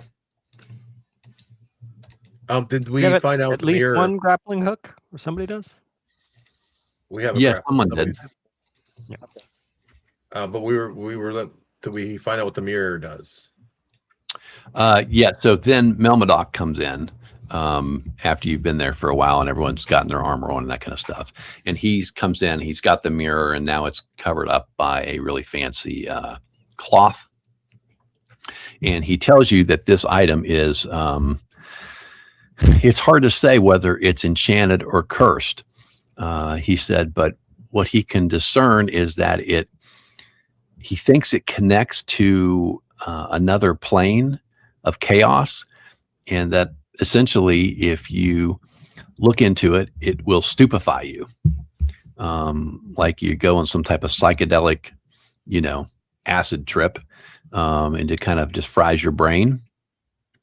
And he can't identify any way that it is beneficial as a sort of, going to give you something good or let you do something that you might want to do. He said, I think it's essentially something that wizard acquired, maybe a connection to a plane that he had been on, but its only effect seems to be used, as it was for you, as sort of a trap for an unwary person who might, look into it when they're someplace they weren't supposed to be, and then they get, rendered sort of mentally incapacitated. So then whoever could come along and take care of them and either tie them up or kill them or do something with them. So he says, it's a curiosity, and there certainly are people that would want it, because people collect anything, but it's not something that he can figure out how you would be able to use it, especially as an adventurer, since he says he tested it, from behind, and it does appear to be a mirror. And while it's enchanted and would take an extra hard strike, it could definitely be shattered. And if you fell like down a pit or something, it'd be very likely to break if you took it with you on an adventure. So we should call Frank. No, I think we should try and sell this one to the mages, the Tithland mages that are here now. They might find. I mean, we could sell it more as a puzzle. You guys have because this might be something somebody might want to research and try and dive deeper into. Do we really want to let the mages get a look at us? Part of our mission is to avoid contact with them at all costs. Oh, maybe we can use it to garner some favor with somebody. I don't know. Well, I mean, Melmodoc seems to be overhearing all this conversation. He says, certainly one or more of the mages that are here with the group from the kingdom or the land of the mages, Tithland, this is exactly the kind of thing that someone would find, worth investigating. He said, and there may be mages in other kingdoms as well who are higher level, who would try to figure out how to put this to a better use. It might take some time.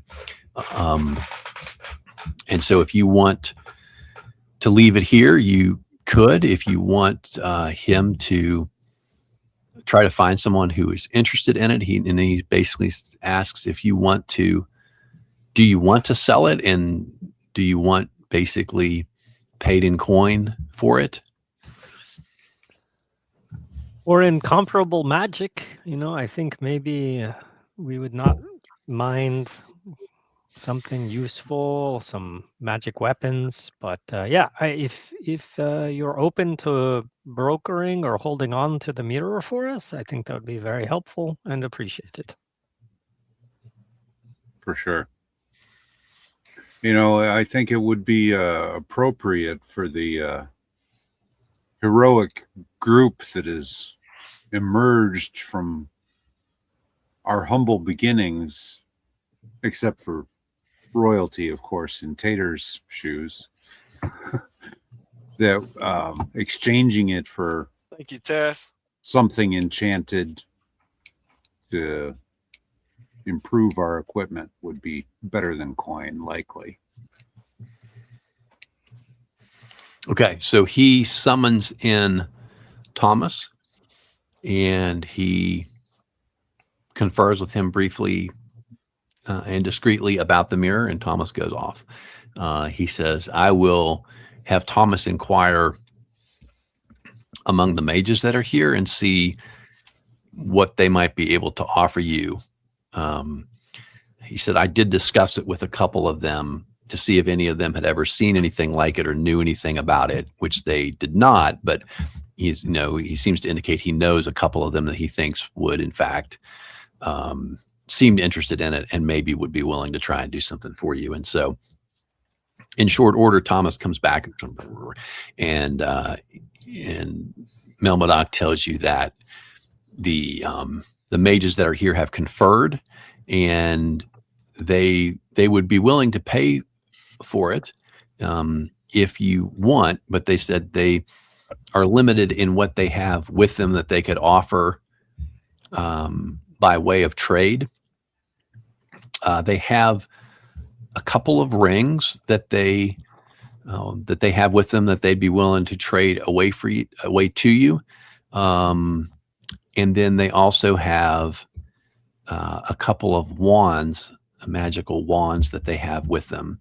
that they said they would be willing to consider trading. They're not giving you all that stuff. They would let you pick what you might like out of that group. And he says, is there anything particular that you think you're more interested in?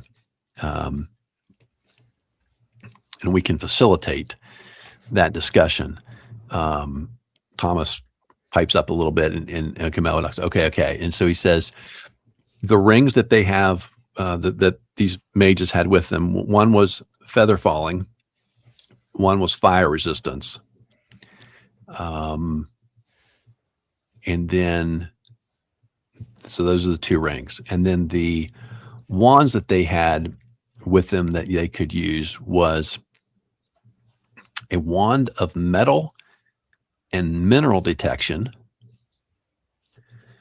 a wand of Gator's eyes. Look at that. magic detection, and a wand of secret door and trap detection.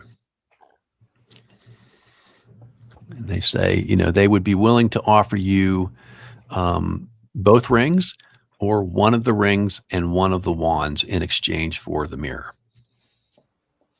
I like those wands. Being able to walk through fire sounds pretty cool to me. Since we might be going to a dragon's lair. Just saying. Yeah, I'd agree with that. Perhaps that ring of fire resistance, and if someone in the group was able to use the wand of secret door and trap location, that could get us into places that we might not otherwise be able to. Yeah, that's not a bad idea. I like that. All those wands are spectacular, and I believe used by anybody. So, yeah, I don't know. I think you guys can choose whatever wand you want. The Ring of Fire Resistance sounds like a smart idea. Yeah, I'll put in the Facebook chat the description so you guys can read that. And I guess since they're pitching the idea of the ring, does the ring reduce or prevent damage from normal fires? Let's look at that description. I think it completely prevents, like if you're like a campfire or something like that, totally Right, immune like to a normal fire, flaming a oil. torch, oil, bonfire, etc. Half damage from dragons, stuff like that. Right? If I remember, you get pluses to your saving throws. It's -2 damage on each die roll. Yeah. For magical fire. Yeah. I'm not sure if there's other benefits, but yeah, I gotta zoom in if I want to read it. But yeah. So it's if you stand inside lava, wall of fire, you take less damage, and then if you have a fire-based fireball, fire breath, you have exactly what they said. Plus on the saving throw, if applicable, reduction on the damage per die if it's a roll, 60 something or whatever. Yeah, so it's a pretty good. I mean, it's obviously specific. It doesn't help you out at all against anything that isn't fire-based, but it's pretty good for a fire-based defense and, utility, right? Maybe you need to walk through fire somewhere. I don't know. Yeah, and then I kind of like the wand of detect magic. Me too. That's okay, you like that better than secret doors? Okay. We have an elf to find the secret doors. And the traps. We found a few traps in the wizard's tower. Isn't detecting magic a very weak spell for casting persons? I can cast it, but if I don't have to, it means I can cast another Cure Light Wounds instead. So, did they say that this crown was magical at all? He definitely did not say anything about its enchantment. I think he considers it an heirloom, likely.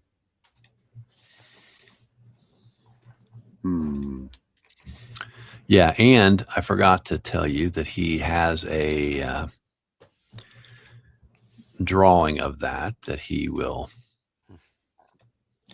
have given you, just so you know when you see it. And so this is the This is the crown you're looking for. Whoa. Yeah, not too shabby. Okay. All right. So is that you want the one of magic detection? It will detect any form of magic within a 30-foot radius and point towards the strongest source. So if there's more than one thing.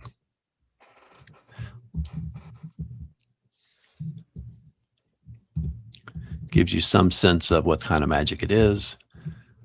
Blah, blah, blah, blah, blah, blah, blah. And so I didn't see whether it said wands.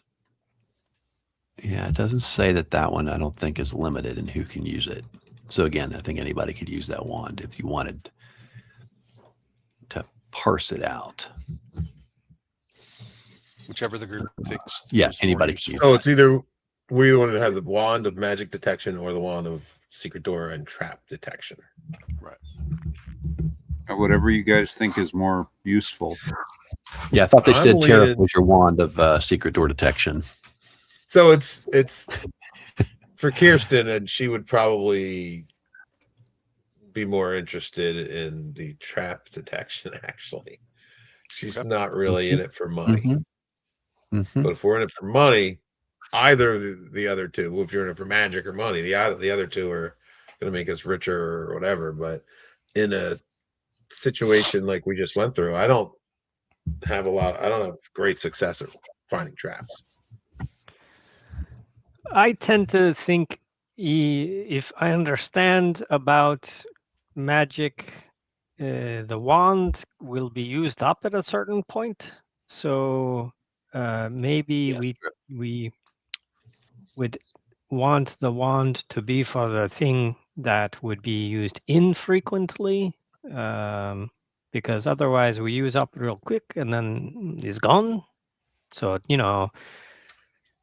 I just saying, like, traps very useful, but I also am very cautious. I would check for traps all the time, but maybe that would use up the wand very quickly. Secret doors, maybe less frequently. We're like, hey, this hallway shouldn't end here. It's crazy. And then we go, oh, boop, there it is. I think we would maybe use the. I think pretty we would practical. use all three of the wands in similar situations. Where I at do the know the where dwarves, we would like to find the gold. For instance, the last adventure, we would have probably only used the wand in like 2 rooms. The same thing. We probably would have used it to detect minerals and stuff in certain places. Not going to use it over and over. But it's what do we want to gain out of it, I guess. Well, I like to detect magic, but thinking of detecting secret doors and traps, that's more protective of us. It keeps us safer. Because we're low That might level, be the I think that's my thinking is we're not really, we're walking into a dragon lair. There's bound to be traps in there too. Right. We can gather up stuff and detect magic later on a big pile if we're Right. successful. I'm quite adept at finding the secret doors, especially if I'm actively seeking them. I can't do anything about traps. What about you, Tater? What do you think? It's just pulling up his armor and very happy about it. And he's kind of bored with the conversation.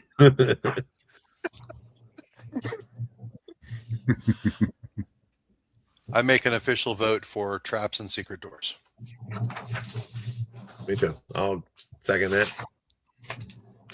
All right, let's go back down to that. Who would like to? Who would like to have these things? We should get all our stuff together and distribute it. Does anybody use a dagger as a primary weapon? Kirsten does. Yep. And more than happy to take an unknown, possibly cursed dagger. It's plus And 2. Yeah. A go pinch for it. daggers shed a little bit of light too. Not a lot, very little, but in an emergency.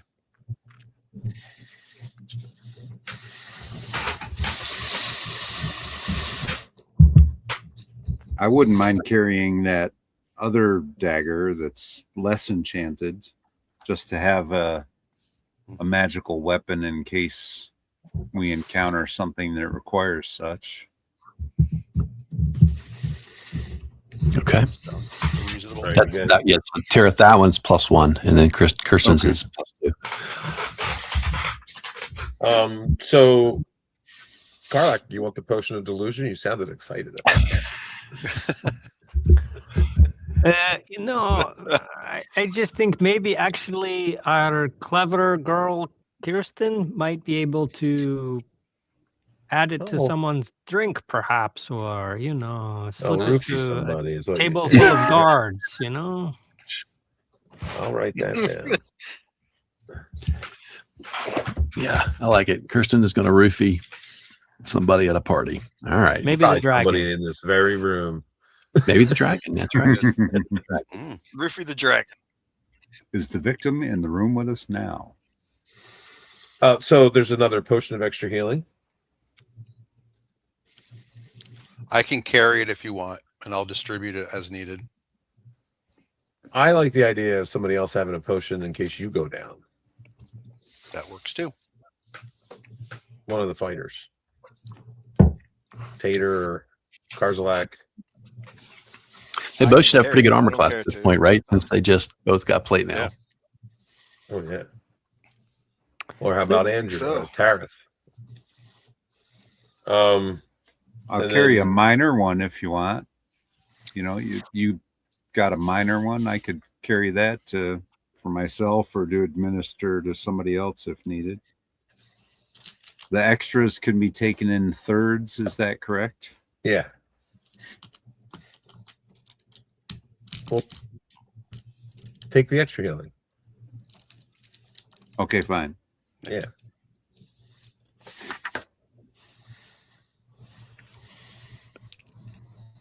Okay, and we've settled on the ring of fire resistance. Ring. Oh yeah, there's the ring and there's the wand. Well, I would say whoever is our leader in our marching order should take the fire resistance, because that's who would potentially. Who's always up front? Tater or Okay. Garzlik. Usually me or Karzlik. I want to see Karzalek playing with a bonfire, so I Oh. vote he gets it. A dancing Okay. fire.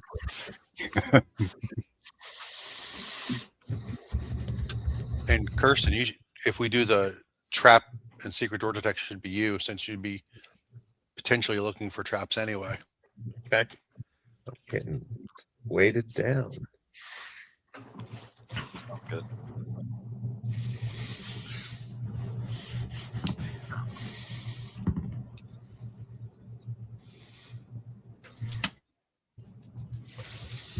Okay.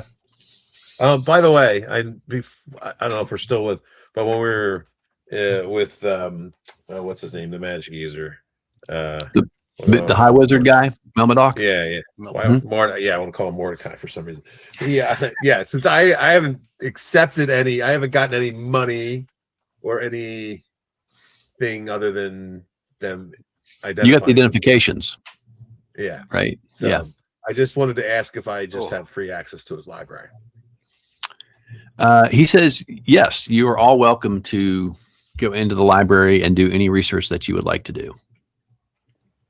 Right.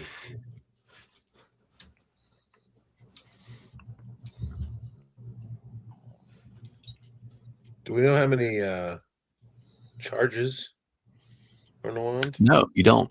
There's no little meter on there.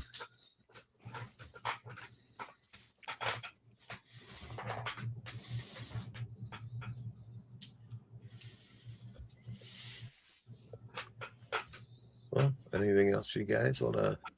Has What do we Dorian have? showed up yet? He's not, because you're upstairs in the second floor in a room, sort of. Gotcha. Melmadoc and Thomas are all, sort of following up on everything that they said they would get you or give you or help you out with. Oh, I have one more question. Are we doing experience or? Yeah, I need to do that, but I didn't. I don't think you Yeah. have quite enough to go up a level yet, but I think you probably will soon.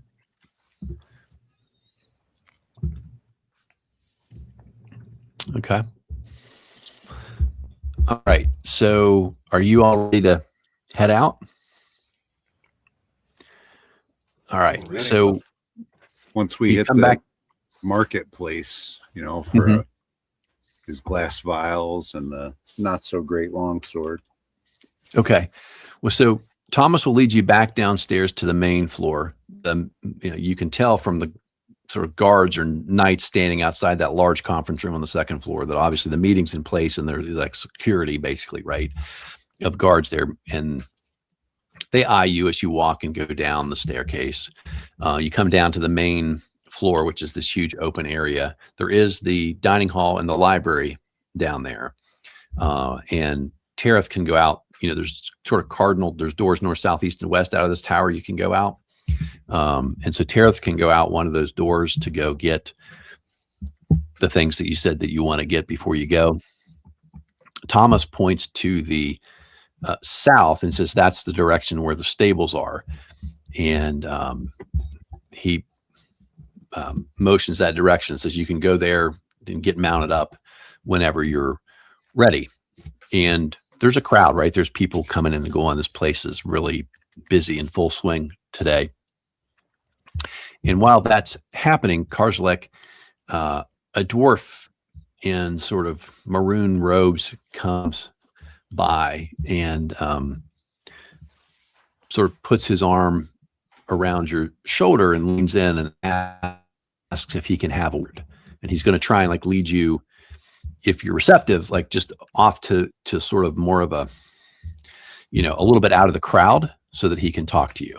And he's dressed very nicely, and you see from his the insignia on his chest that he is associated with the kingdom to the north, the land of chains, I believe it's called, or kingdom of chains, right? That is where Karzalek is from. Well, there you go. Oh, Yes, of course, cousin. I have time for you. Let's chat. Okay. Yeah, and that's Launderthel is that name. good, And so Cars. let me find my picture here. And here's what this guy looks like. His name is Kamal. You would recognize him if you're from that kingdom, Karzalek. He is the the advisor to the king. And he leads you off. Like I said, he leads you off to the side. And he says to you, my dwarven brother, I have dire need of assistance. He says, this is a matter of sensitivity, importance, and he pauses, and some embarrassment for me personally. On the procession here, I and a large group, the king came early to meet with Melmodoc. And so I came as part of the main procession. And as we were exiting our kingdom, and the road from their kingdom sort of like wraps around the edge of the mountains, he says we were attacked by a group of goblins, and they overturned the royal carriage. And we beat them back and they fled. But in the chaos, it appears that I've lost the king's ancestral sword. And I can only assume that one of those foul goblins got a hold of it. It was in an ornate wooden box, so they would have noticed that it was something that looked like it must be valuable. And so maybe they just grabbed it and took it, not even knowing what it was. And it would be a great favor to me if you can recover that sword before I have to tell the king it's missing. Oh, freaking goblins, am I right? Yeah. Yeah. Yeah. Well, we are also being directed to do a favor for the great wizard This sounds also time sensitive. Hard for us to be in two places at same time. Let me consult with my comrades and see what they think, because yours may be little more time pressured, although may also not be in same direction. So I make no Right. So, promise. yeah. There, one is would be northwest of here, and the other is northeast of here. Yep. Yes, might be bad timing. Of Yeah. course, I have great desire to be helpful to you, but none of the others are quite as beholden to our traditions of clan pride and supporting the king. Give me a moment. Okay. So I relay the, not in detail, but just say there is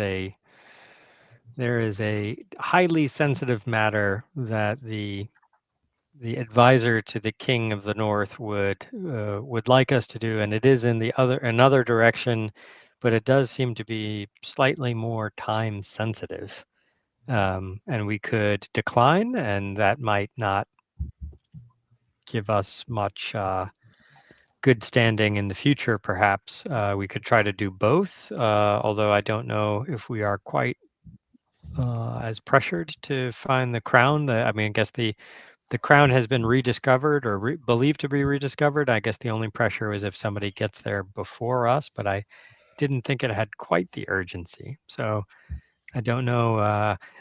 Look, personally, I hate goblins. They're terrible. They're awful. Best dead, right? And maybe not so bad to have King of the North on good terms with us, but I defer to group. Well, what do we do about Dorian, who's going to be with us? It's a good point. And if we want to go to the east, are we going to be able to use the horses that they're providing? I imagine maybe other horses may be provided if we were to decide to journey north, because I think maybe that is not big resource. And the question that you would ask, Karzalek, is there any recompense for us in doing this? You don't sound like hero when you talk like that. That's what Human King has taught me. I've learned significant life lesson.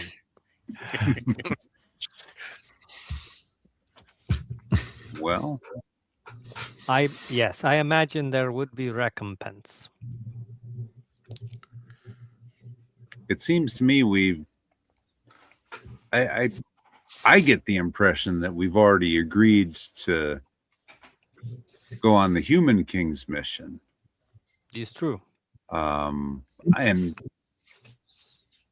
from his mannerisms, I don't know how much favor that would grant us as a group with him, even if we are successful in returning the crown, because he seems like kind of a dick.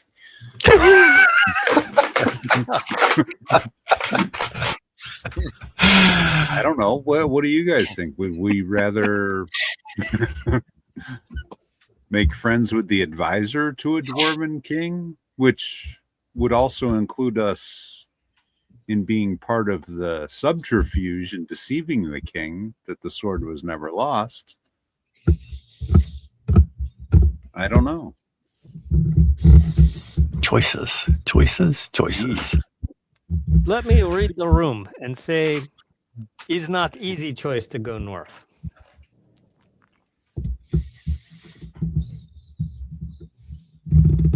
Now, the distance we can travel on foot, we made it, to that tower in like 2 days, right?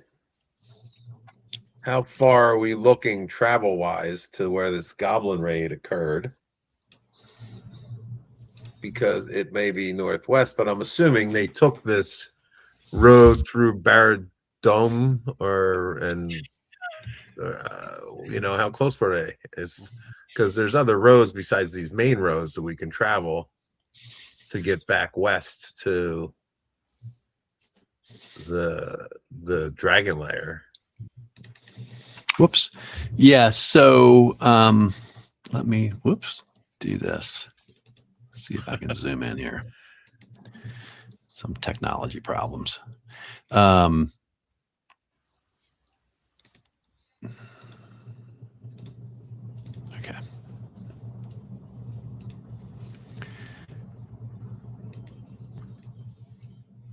All right. So you all are at the bottom here where it says Menorahs, the Silver Kingdom. The tower's right under between the words silver and kingdom, where the black roads east, west, and north, south cross. That's where you are. And then if you follow if you go east from there to this city called Rain, which is the capital city of that kingdom, and then you would turn northeast. That's the road that goes up to this kingdom here to the top.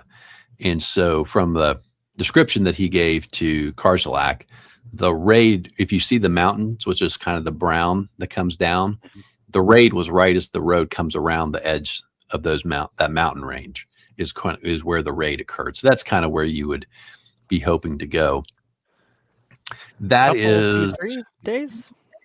Yeah, I'm looking here. So that is shorter, a little shorter. So it's like a day and a half compared to 2 days to get to the tower. Oh, And dragon's any not quicker going on horseback? anywhere. Oh, of course, quicker on horseback. And then just to show you here, if we move it like this, so we put the tower down here at the bottom right, you can see here, maybe a little more zoom down here. There's like these dirt roads or brown lesser roads that go around the kingdom. And there's like a little outpost here in the northeast corner of the Menorahs. And then these grasslands here, this is how you would go into the kingdom of Tethlan, the land of mages. And so your sense is that it's, from what he had said, you're not going all the way in and up to the north. But so, again, you probably got 2 days to get over here. It'd be more like a little over a day on horseback to get here. And it would be definitely less than a day on horseback to go the other way towards the Goblin Caves. But then, of course, you've gone sort of an opposite diagonals. And so if you wanted to go from one place to the other, it would probably be, a little over a day, even on a horse, to get from the Crown Dragon Lair place to the Goblin Caves. That's over a day's travel between the two. Does that all make enough sense to? Yeah, so it would basically set us back probably 2 days if we do the goblins first. Assuming that is a short encounter once you get there. Yes. Right. Mm-hmm. So or if we do the other adventure first, the goblins will probably be gone. Unless they have a lair nearby. Well, unless we come back and find there's a lair. True, but the sword may be gone. Well, and the king may miss his sword have a in new that time frame as Might well. have a new advisor. Karzalak. Karzalak, the advisor, Exactly. the king's advisor. I prefer the term seneschal, but it's okay. I have no stake in the Kingdom of Chains, but I mean, Karzalak, if you feel any loyalty towards your country, I have no problem making a detour. I would be, I think, would be best if could do both. But understand we already made commitment, so I defer to group. Is anyone definitely against? We should ask we should ask Dorian if I'm we not can make against. a slight detour. Why don't Yeah, we but- just have him meet us at Barad Nord? Like in 4 days. thinking in 2 days, 3 days. Well, If we can get to the goblin camp in a day and maybe attack them at night, rest up, and be a day or 2 days later. That's our best case scenario. You know 3 days in But Barrett we got to Door. come back here, right? To not deliver the necessarily. sword. Oh yeah. Not really. Well, I guess we Yeah, we have to bring the sword back here. maybe the advisor can send someone with us that he trusts, but then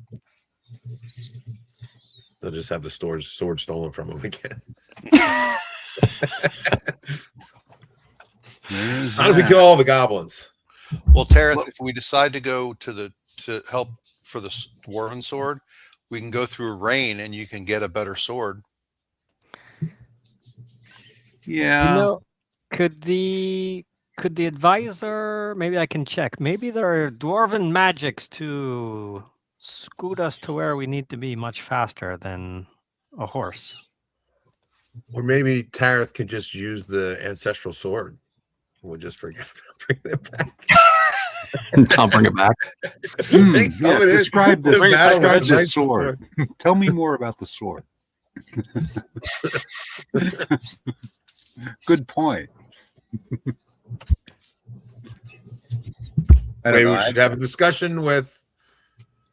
Yeah, like I said, check the temperature of the room for the crown. If it's something that can wait a day or a couple more days. Let's go to the stables and see if Dorian's there waiting for us. Okay.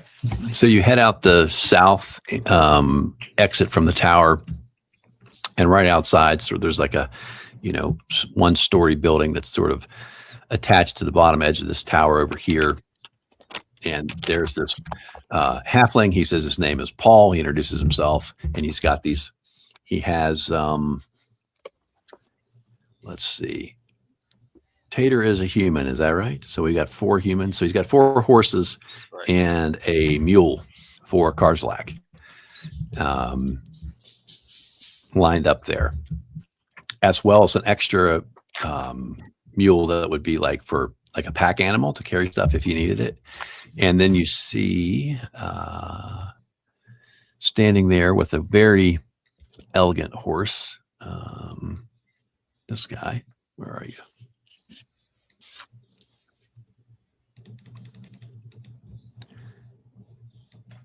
Who introduces himself as Dorian, and he says, "Yep, there we go. Let's see.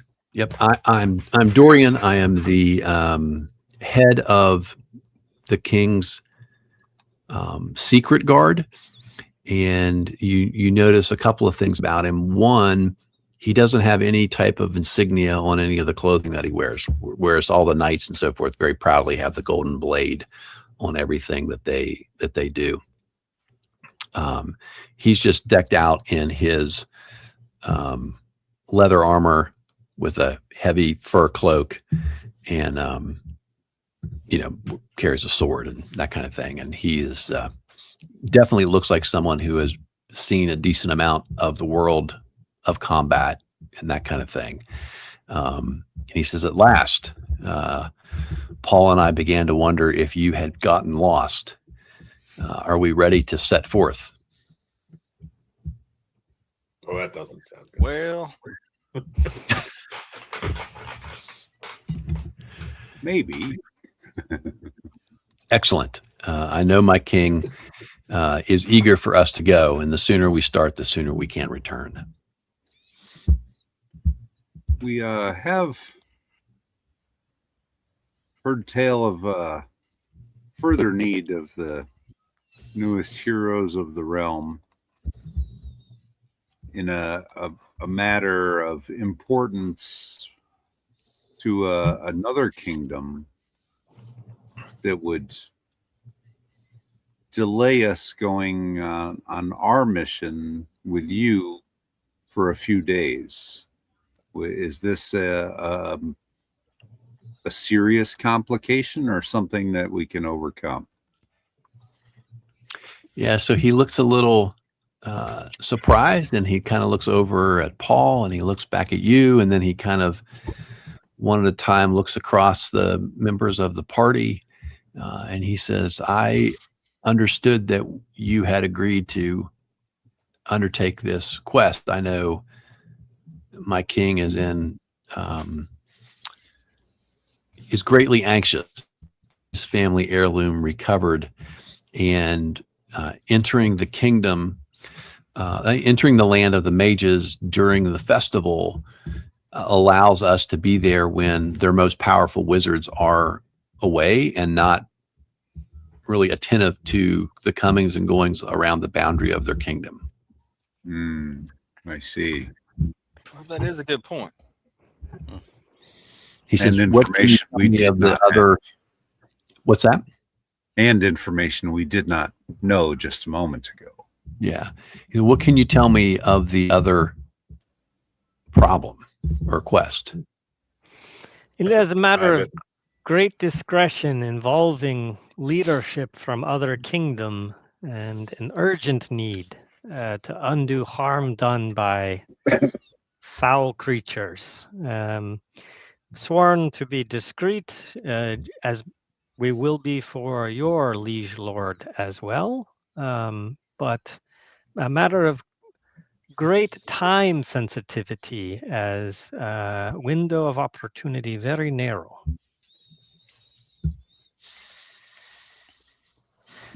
He says. I will openly tell that other representative that we could not take the contract, but blaming our current contract for it, because would be truth if you feel like few days is irreparable harm. He pauses and says, well, if we fail to achieve our mission and we fail to do so because we don't move timely, that would certainly be an irreparable harm. And if we are still there when the mages return, they'll pass fairly close to where we are, and I fear we might be noticed. He says, perhaps he looks at the party and he's like, can your other mission be accomplished by just one or two of you? Split the party. You know, it's always good idea to split a party. We could do 5 missions as far as concerned. How many more days does the festival go on? 3 Oh, no, that's today not and 2 more gonna days. do that. Oh, No, No, we can't be messing with the mages. Yeah, I we think need to get there ahead of the mages. as much as I would like to help our friend to the north there, we better stick with the crown. I think we I agree. can. I mean, best I guess we can do is swing that way on our way back, or after we get back, because we're gonna have to deliver the crown first. But then we can, your advisor friend will have to Fess up. suffer a little His embarrassment embarrassment. until we get back. So So- Dorian says, if we recover the crown, once we have possession of it, I could deliver it without you if you need to go somewhere else, or as long as we have possession of it, we could go somewhere else. It's getting the crown and getting out of the kingdom. That is the key. And once we've done that, if we need to take a detour on our return, he said, I will cover for you with my king to prevent him from being upset if we're delayed an extra couple of days. Seems more than fair. Let me Sounds like go. we need to go get the crown. So if nobody disagrees, Karzalik will get everybody's approval and go tell the advisor, you know how humans can be, right? Terrible. Very selfish people. Absolutely refuses to release from our agreed upon contract. However, is willing to make concession that if we are able to achieve our duty by them, then we'll release to come help. I know time sensitivity, not what you wanted to hear, but timing was awful. And does not look like we are going to be allowed to serve the Great North. But if you will take us late, we will come late. So Kamal asks you how long you think you'll be delayed before you can undertake his quest.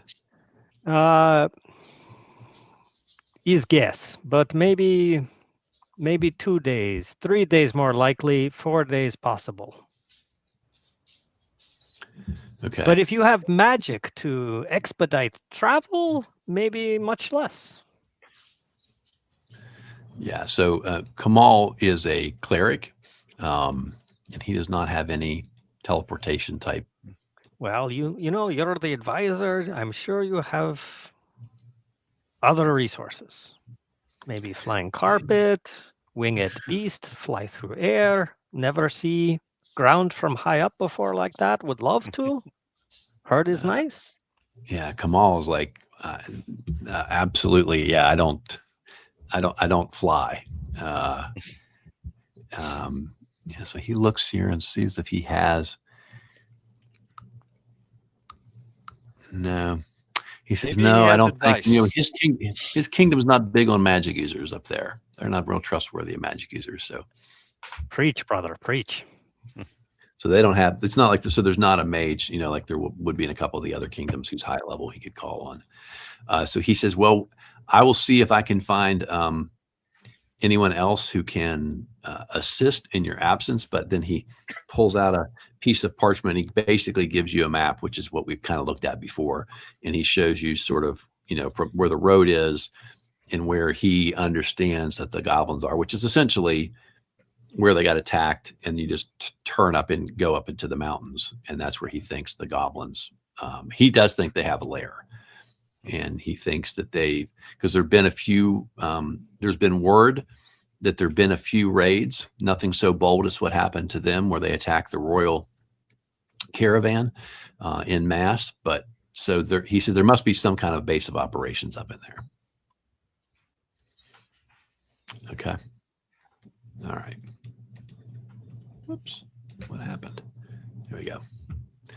All right. All right. So Dorian is ready. Your horses are ready. Your mules are ready. I guess maybe they're donkeys. But yeah, so you guys can set out on your trip. Dorian's ready. And like I said, his horse is also saddled up. And he would take you basically immediately, and you'd go out the main road, and then you would turn up through this towards this outpost called Barad Nord, which is a keep or a fort. And you guys can, again, mount it up. You can make pretty good time. And then when you get here, he'll stop, you know, refresh the horses. He goes inside and talks to the captain. Some guy looks like a captain of the guard, to discuss something about what's going on in the area, perhaps. And then after about 10 or 15 minutes, he's back outside and he's ready to keep going up into the grassland area. Okay. Everybody's all right. Just keep on going. Good. Sure. So All right. Okay. So you get up into, like I said, you go up here to the northwest into this kingdom. And it's, again, there's no road. And so you're just riding across grassland. And Dorian seems to know where he's going. He seems to be pretty comfortable with that. And you get up into that grassland, you know, several hexes, but before the sort of gray areas there to your left. And it's beginning to get up to about dusk. And so he's mentioned to you, we're into the wizard's kingdom. And he says, so for those who've never been, welcome to Tithland, and you need to keep your wits about you, even though the main high wizards are at the ceremony. There are still many powerful wizards here that we need to be careful of in these lands. So the best thing we will do is avoid trouble in the first place. And he turns off to the left or to the west, off of whatever path he seems like he's following up into some grasslands, and says this would be a good place for us to rest this evening. And in the morning, we can go, I can take you to the entrance, unless you want to go now, like which would be at night, and go in.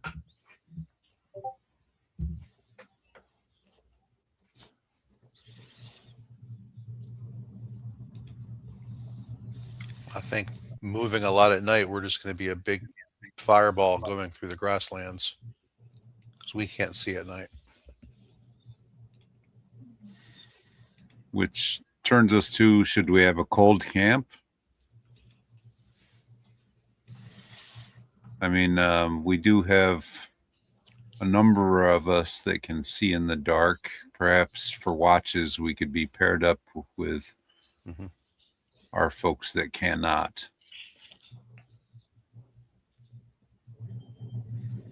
Okay. Sounds good. And I don't mind taking a double watch if one of our spellcasters needs a full night's rest either. What is happening here? Okay.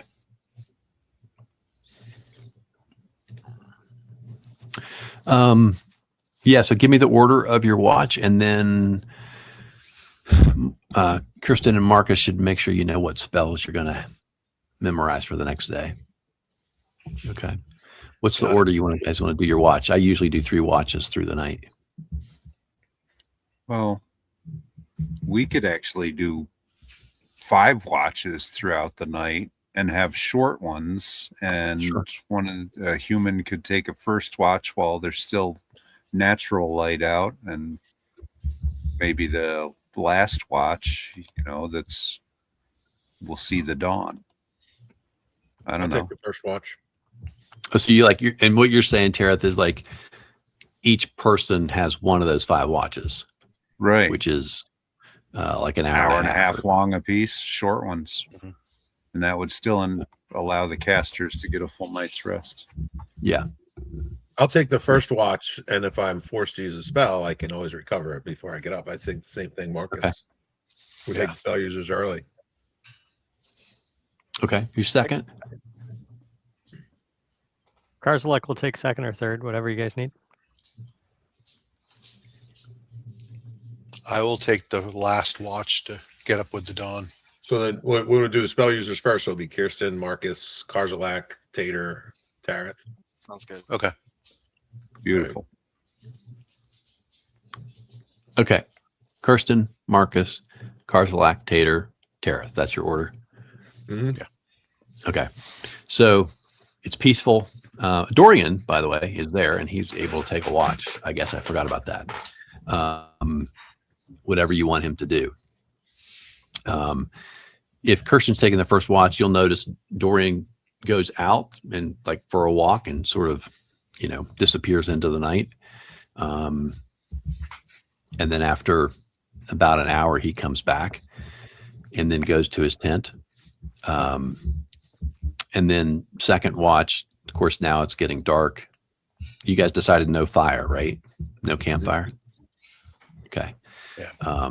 Quiet, dark, beautiful, night sky, that kind of thing. And that continues through the night. Very quiet, peaceful, sounds of animals, sounds of birds, that kind of stuff, like owls and whippoorwills or whatever at night. When you get to the 5th watch, Tareth, probably about half an hour before you were going to go and wake everybody else up, you hear and see something off in the distance, basically back the way you all came. And it looks like, again, too far to tell for sure, but there's some kind of light there, just it's so dark, like any flicker of torchlight or lantern light or whatever is kind of obvious. And there's a little bit of noise. Not much, but your keen elven ears hear there's something and the light, of course, catches your attention. And right about the time you start to look, the light goes off. And then the darkness settles back in. Can I get an approximate range on how far away it was? About 300 yards. And it Which seemed is to about be, how far you guys have removed yourself from sort of the main northwest path you were taking. You know, Dorian was going like this, and then he kind of like was, let's go over here and get away from, sort of get up into the grasslands, away from the where someone would naturally travel if they were going in or out of this kingdom. I'm going to quietly wake the rest of the party, and as I do, urge them to remain silent. And Okay. When you come back over, you notice that Dorian is sort of just sitting outside of his tent, watching the night. And as he sees you approach, he very quietly moves over and asks what's I'll caused tell you him to come back. there's some movement and light out there, and the light was extinguished. We may have been discovered. Okay. So he'll move out sort of away from the center of camp, off to sort of, I guess you'd say, to one flank of where the party is, to be able to watch, but from a different angle than someone would if they were coming towards where the campsite was. And you're able to get everybody else up quietly. Now, some people in your party move a lot less quietly than an elf, but everybody's awake at this point. So let me know what you'd like to do. Probably since I've been sleeping, probably start to don my armor back on. Exactly. Be prepared. Same. I do the same. So you obviously tell us what's happening. Do we think they're following us? And if so, do we want to maybe set a little trap for them? We can send the armored people ahead, and maybe Kareth and Kirsten can hide and see if they follow. I don't know if Dorian is good at, I don't know if he's a fighter, right? And what kind of armor is he wearing? He has leather armor on. Oh, so he could probably hide really well. Thinking Dorian might be a ranger. Yeah. Well, considering the time of day that now, did I see the light appear, or did I see it move closer to us from a distance? Yeah, you noticed it was moving sort of from the direction you had come and towards the direction, towards the northwest, Right. for a little while. And then at some point it was extinguished. And this is pre-dawn, right? So this already got the sort of a little light peeking up at the eastern horizon. So these guys are traveling at night. That's what it seems. They were. Or early, super early, however you might want to think about that. I think even in darkness, I would find it hard to track, although maybe not a group with horses through grasslands. Yeah. It would be too difficult to track us. So it's possible they're following us, or they may just be doing something discreet themselves and following that path. I don't know. Do you think we should wait and see if we can see them move on? Or would we be visible from the path if we stayed put? From where you are, which is about 300 yards away in grasslands that are up sort of thigh high, the grass is.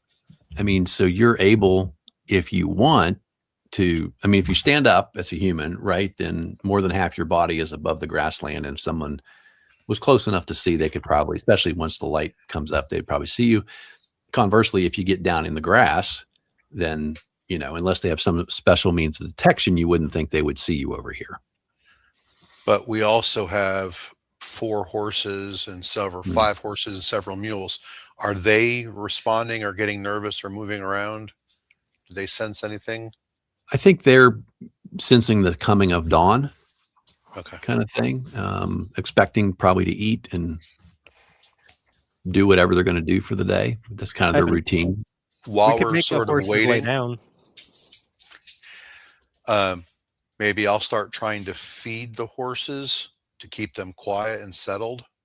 Okay, so that they whinny when you get out the oat bucket or whatever it is you're going to feed them. They're very excited by that, and so they unfortunately do make a little bit of noise of excitement when they're about to get fed. And very, 300 yards and is they pretty get really far. quiet because they're eating, and then they get really quiet because now they're eating. Yeah, I think we hide. Like, I think we hold position, because if it's a patrol, us killing a lawful patrol would be not within. I mean, what a band of heroes would do. So I think the best thing we do is try not to be seen and hope it passes. Okay, so it is, the lights continue to come up as you guys are sort of thinking about this, and you do notice in the light now you can see that it's a cluster of some sort. There are horses. It looks like there's a couple of wagons, and then you see a couple of people seem to be walking straight towards where your campsite is. They look like they're humans. Oh, so but they don't look aggressive. No, they're not. It's a They're not couple of them, sneaking. not the whole band. No. There's lots more people back along the sort of where they seem to have walked away from their group, right? And And they're Dorian walking. Dorian is not with us right now, right? That's correct. He sort of circled off to the right Because that he he would could be have- recognized. They don't know who we are. Right. I don't know, how famous are you? We are the Well, heroes. A couple Of of the us realm. were Here's wandering the around Slayer the of Rust bazaar, Monsters. trying to hawk But- magic mirrors. But we think the mages might know who Dorian is. Yeah. And Yeah, where he's is from. probably, I mean, you get this sense, and sort of just in the little bit of his background you've got, like he's been around and he's a known figure and probably known to be connected to that king. Yeah, which is the last thing we want known if we end up talking to somebody. that's right. Okay. Well, so these people I'll go ahead and show you, these people are getting a little closer. That's really zoomed in. There we go. So they look a little, I'll just say it, like gypsies.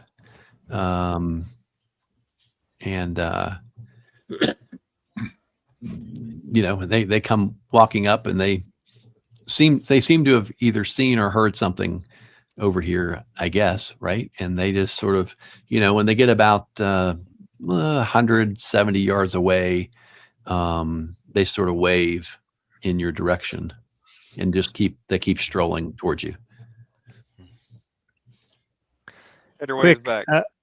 let's say that we are available for hire if they would like to hire us as caravan guards.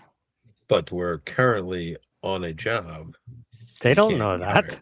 Yeah, but if we're offering to get hired and then they want to hire us, Then we are haggle you about gonna- wages. Come on. until Were there gypsies at the festival?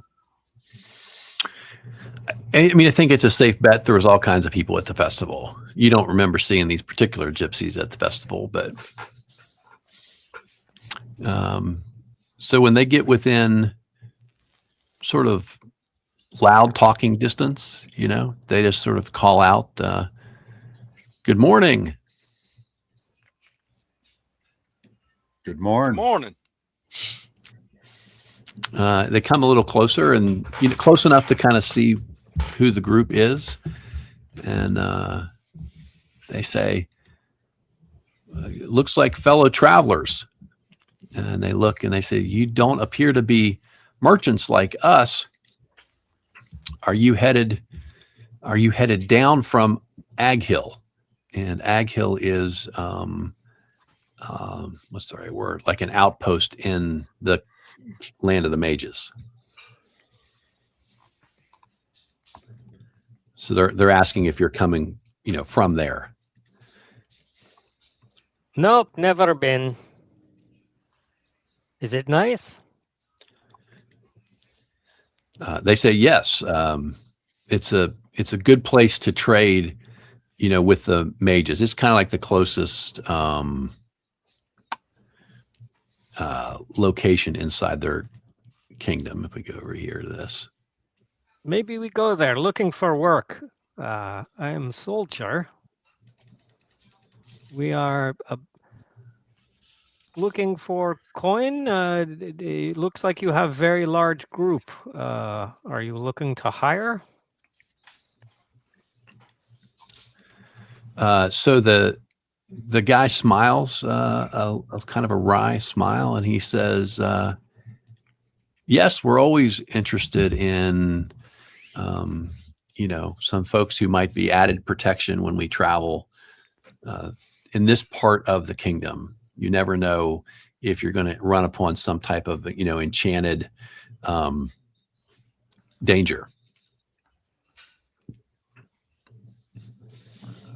So if you would like to accompany us to Ag Hill, that would be most welcome. Well, kinda we are look kind of lady- expensive, so I hate to say it, but I hope you could afford us. He looks at the lady and he kind of winks, and she kind of gives a light smile, and she says, "Oh, I think we could afford you. Why don't you gather your horses and join our caravan?" Without discussing coin? No, that hardly seems fair. She says, "Well, you're merely accompanying us. What would you like in payment?" Well, what was our last contract? How many thousands of gold? 1,000 each is what So I'm we bad got with last. math. I think 5,000 seems about right. As caravan guards? Well, it's a retainer, really. We solve problems. And you heard about the ogre wandering the grasslands, didn't you? They say, no. Do tell. What have you heard about monsters hereabout? That there's a uncomfortably aggressive ogre in these parts here, and we were hoping to put eyes on it.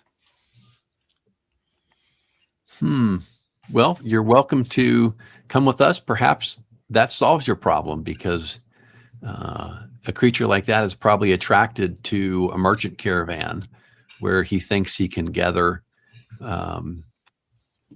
easy valuables. And so perhaps you don't need to be retained, and you could just follow us and solve your own problem at the same time. Oh, very convenient for you, though, right? No, we don't work for free. That's we will just. I thought you were already in search of this ogre. Yeah, You could use us. Think of us as your bait. Amongst other things. Maybe we will. I don't know, but I don't know you. I think maybe they're onto something, though. Perhaps following them from a significant distance and could spot the ogre when he comes to eat them. Could be true. What are you purveyors of anyway? You're merchants? Yes, indeed. We are merchants, and we travel frequently to Og Hill, which is, like I say, is that outpost. That's sort of the first thing you come to in terms of a collection of humanity. We travel to Og Hill. That's the main trading outpost here. Most people don't travel any further into Tithlan than that location, so it becomes like the main hub of commerce between the rest of the Seven Kingdoms and the land of the mages.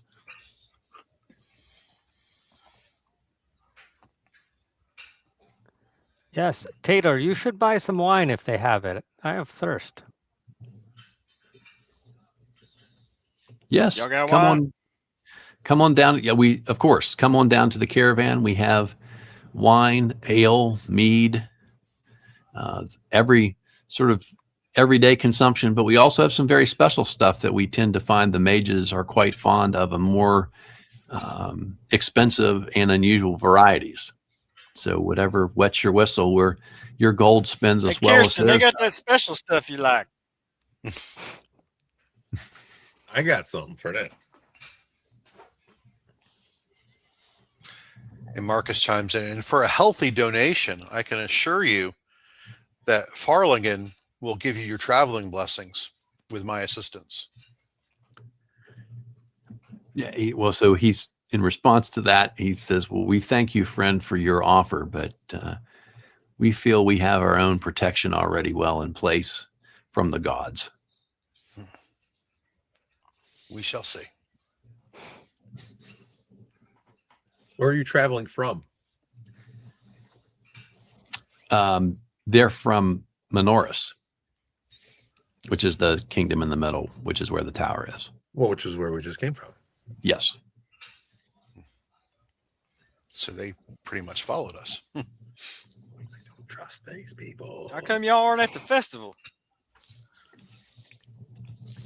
We passed through the festival on our way here. But this is our regular route. And whenever we have our wagons, he motions there, when our wagons are full, then we head up for a trade. But you realize that most of the mages, or the important ones, are all back at the festival. He's indeed. But they are looking for items that are a little too rare for what we tend to purvey. We are just, traveling merchants. We don't have the kind of exotic goods that a high wizard would be interested in. Aren't they all wizards in this land? Many are, but some have families, and everyone needs folks that can attend to their needs unless they're powerful enough to be constantly supported by enchanted servants.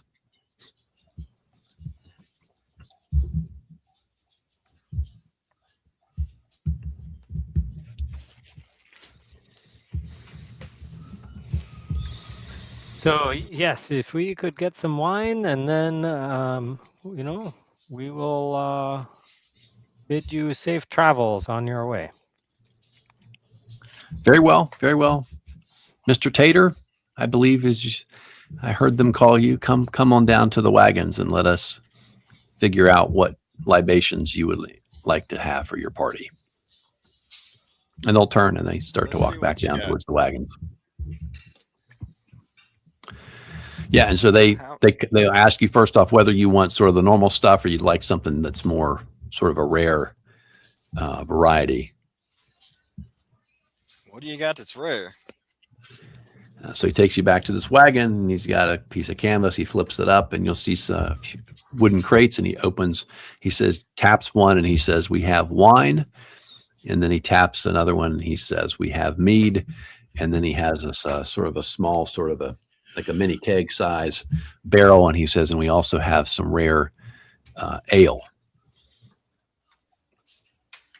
which is your pleasure." We'll take the ale.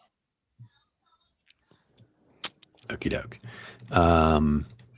So he says this ale was crafted by a special dwarven recipe. It comes from the far south of Dorothea, all the way down near the desert. And so it is left out in the evening.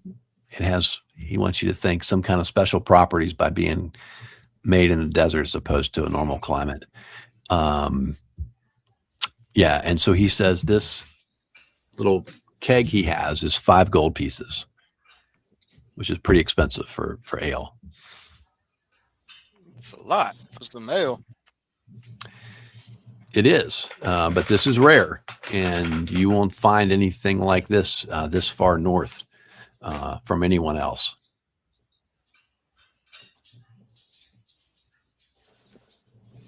All right, And I'll if try it's it. too expensive, he says, we have some common ale that we just have I'm for not ourselves. I'm not a common man. He chuckles. He said, "I can see that. Clearly, you're not." I will pay your 5 gold pieces, but should it not be delicious, I will find you, Gypsy man. He says, "No need to fear." And he reaches for one that already has a tap in it, and he pulls out a cup and he pours, a small amount. And he says, you can taste it and see for yourself that it's worth the money. So he'll let you taste the ale. And it is indeed very different from what you're used to. Oh, this has a kick to it. I don't feel like anything is wrong, right? No, I feel it's fine. just, it's a little stronger than normal. Has All this, right, I'll give him the five. I'll give him the 5 gold pieces for the expensive. okay. So desert he'll give you ale. your little barrel, your mini barrel, and you can walk that back up the hill to the party. And he says something in a language you don't quite get. And, somebody, gives a little kiss sound to the horses, and they start to move off, and they start to ride to the northwest. All right. Roulette went well. We've got booze, wins all around. This Yep. is special desert dwarf ale, Kazak. Yeah, let's give it a shot, huh? I think we should just stay right here until they get some distance away, and hopefully Dorian will show back up. Yeah, Tara, you notice him crouched down in the grass and way off to the side. So he's clearly listening and watching and staying All right. out of sight. Good. Yep. Okay. Yeah, so they go pretty slow, and you notice they look back over their shoulder a couple times just towards where you all are. But then they just keep moving off into the distance, like they're headed towards that outpost.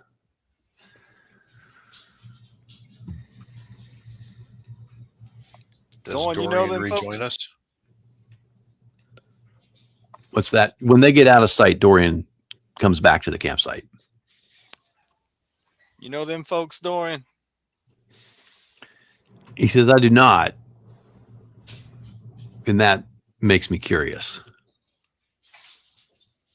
The gypsies normally come to the land of the mages to trade. He says the gypsy caravans move throughout the kingdoms, and people do come to Ag Hill to trade. But I don't know anyone who passes here on a regular basis that fits their description.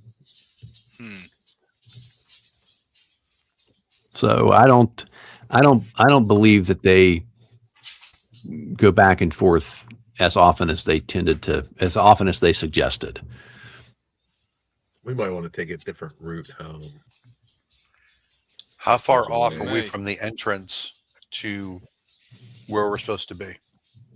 Dorian says if when we break camp, we'll be there within the hour. Oh, wow. We're real close. Gypsies, tramps, and thieves. Sounds like a good party. Kirsten says she ran with gypsies for. You think we should Yes. wait till the gypsies are completely out of sight before we Yeah. move to the entrance? Yes. That's a good call. Okay. So you're definitely, able to do that. And they disappear, off to the northwest. And then he will help you all suit up. And can I zoom this in? I'm trying to zoom in here. Nope, that's not it.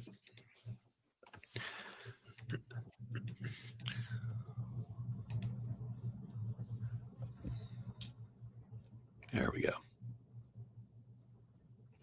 So if we're I'm over on Owlbear now, if any of you guys are doing that. But so when you came in, remember he was headed northwest, and then he went west towards sort of that gray section of the map to get off sort of the sort of more or less route that he would expect people to travel on.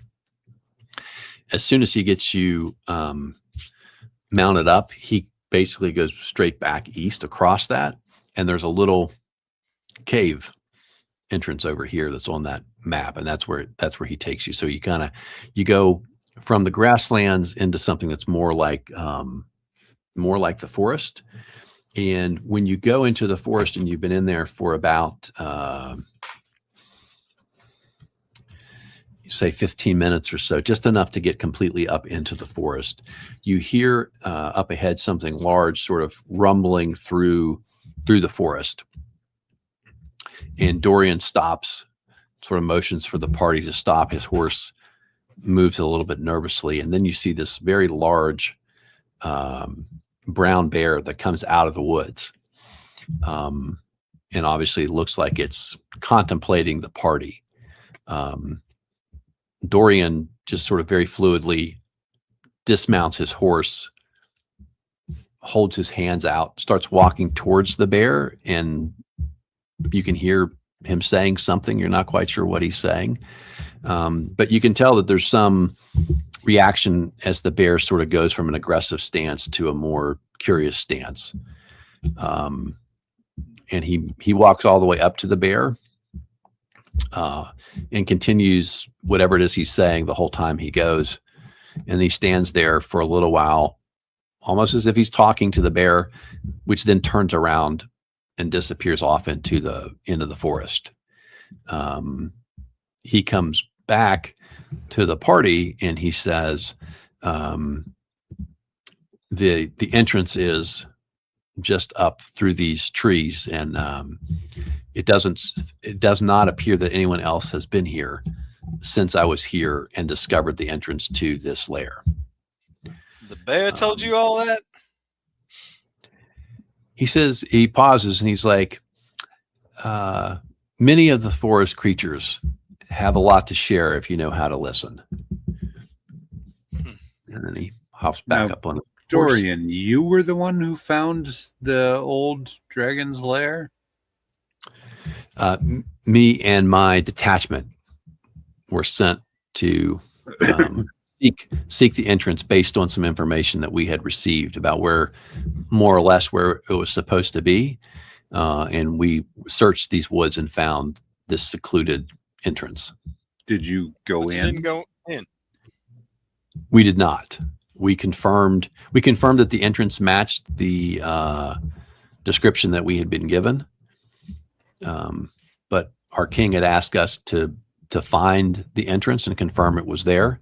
And that was our mission. So that's what we did. All right. All right. I say we make haste, get in and out.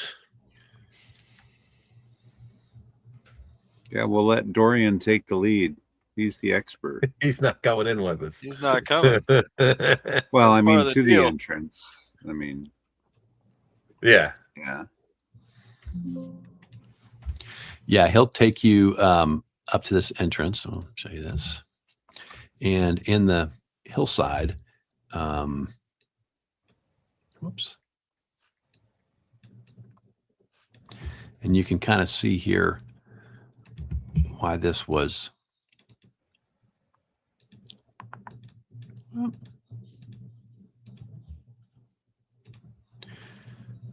not particularly noticeable. It's just kind of on the side of the hill. There's just these rocks, and then there's this really thin entrance to go back into there.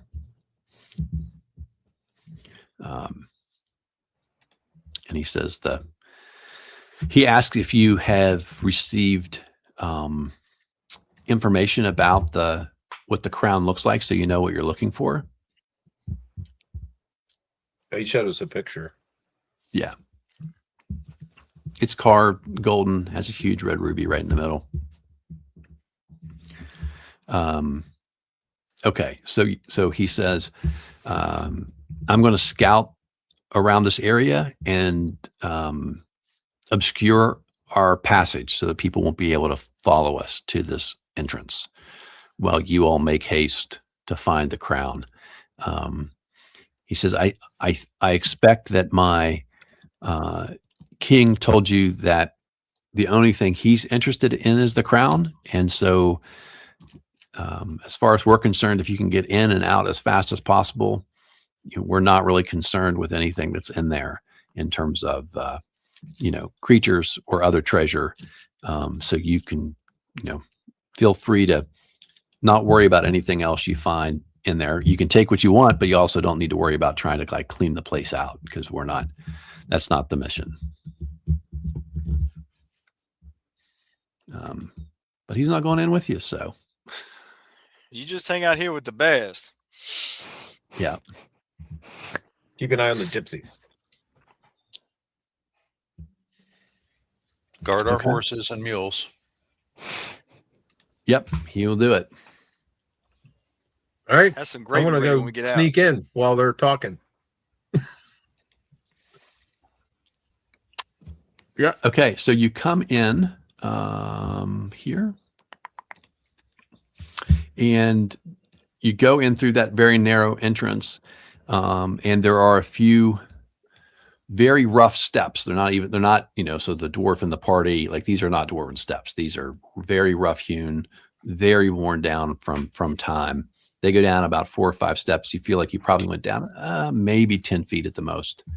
And then you're in a relatively, it's not dwarven craftsmanship, but it's a hewn passageway and it goes east to west. You've come in like from the south headed north and it goes east to west. Mr. Dwarf, do you sense any slopes either direction? Any air coming through? Let me check.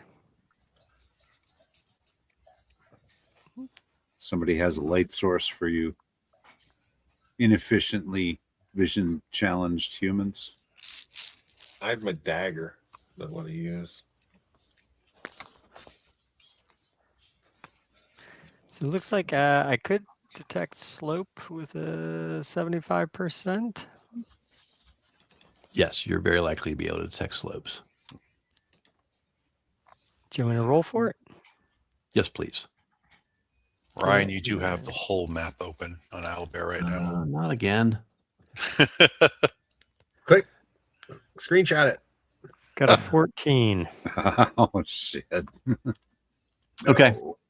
Yeah, so you detect, you're able to detect no slope here, east to west. All right, I'm gonna not look at the map. Anybody have a preference of direction, left or right? And I'll start searching for traps around the entrance. When you say the whole map, I'm only seeing the map of like the realms. Are you guys Yeah, seeing he just took localized it map? down. Yeah, took it he down. added up a minute ago. Oh, okay. I was like, am I in a different instance of Owlbear than y'all? It's No. the Judges Guild something. I didn't see what. Yeah. Okay. Yeah, so you're in here and you've got this east-west dungeon. Did I detect slope? No slopes east to west. It's even. Okay. Can anybody do we see any pattern of traffic one way or the other? Is everything equally dusty or equally bare? You do see signs of traffic or travel in both east and west directions. I'll take a closer look and see if I can identify any specific tracks. If they're monsters or men type. So there's a lot, so it's hard to discern any particular. It's not like there's just like one set of footprints, right? But you do notice very clearly here that the footprints are mostly smaller than human. All right.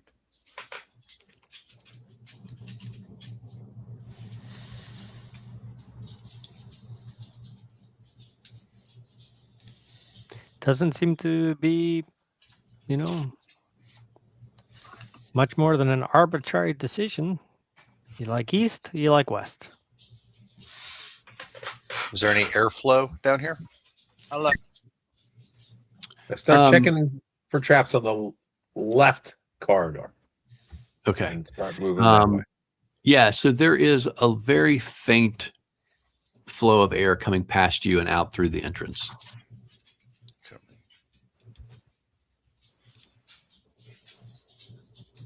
Looks pretty small for a dragon lair. Little dragon feet. Let's just go with one. We go east. Let's go east.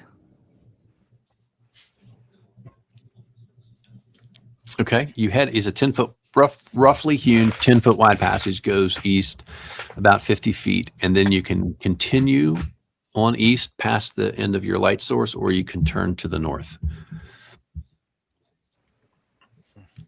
I assume we've got a lantern at this point. Otherwise, the humans are in darkness.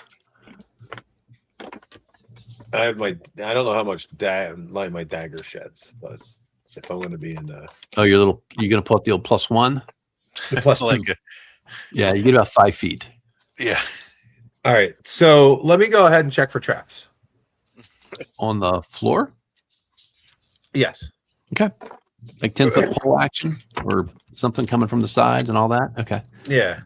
Well, anything Indiana Jones like. I got you. Do you want me to roll? I guess Yeah, absolutely. I do not find any traps. Looks good. Everything's safe. Left or straight? I'll just go left. As long as you think so, Kirsten.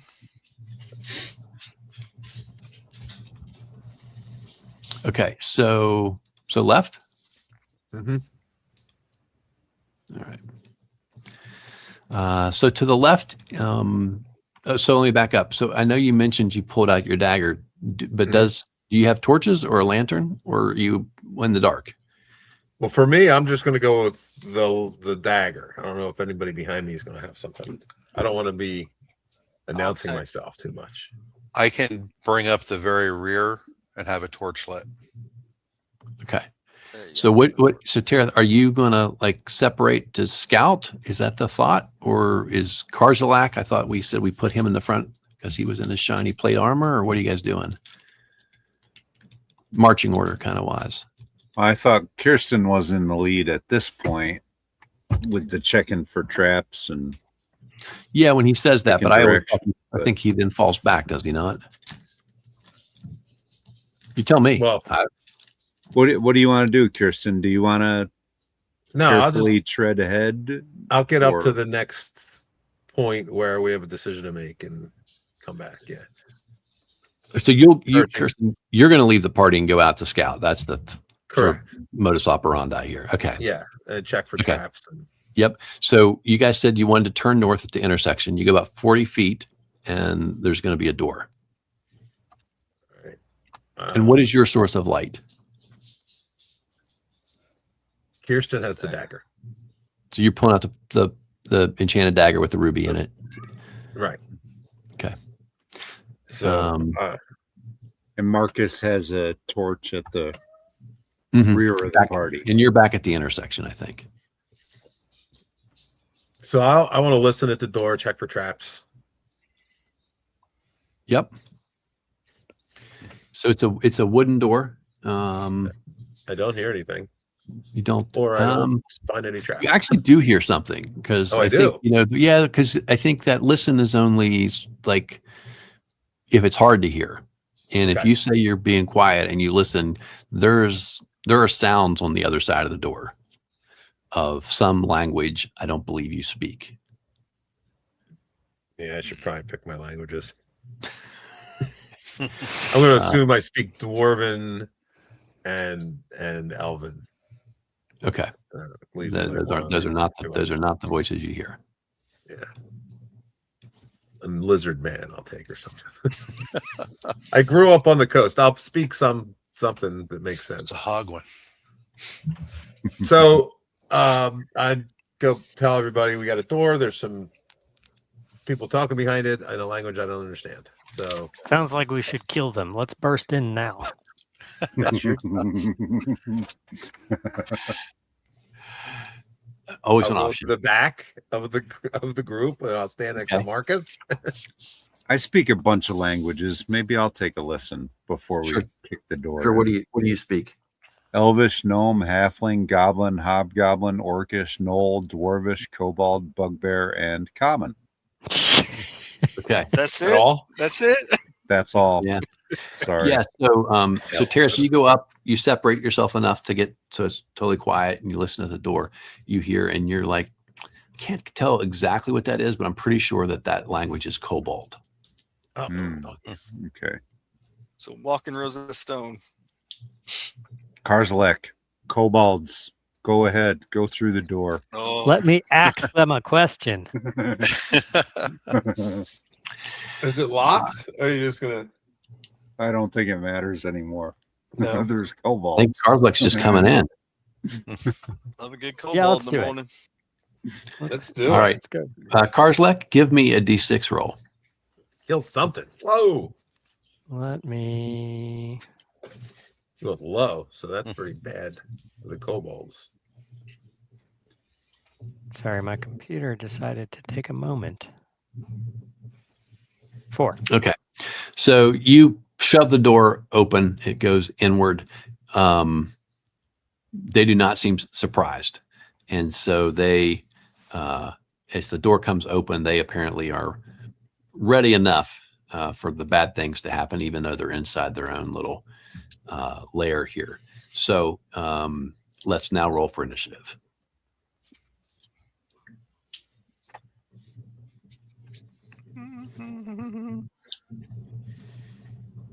Okie doke. And I am assuming someone else is coming in with Karzalek. Yeah. Fader, 5. right? Tater is. I'll definitely go with him. Okay.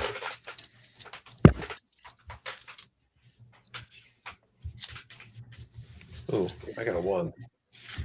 That's that.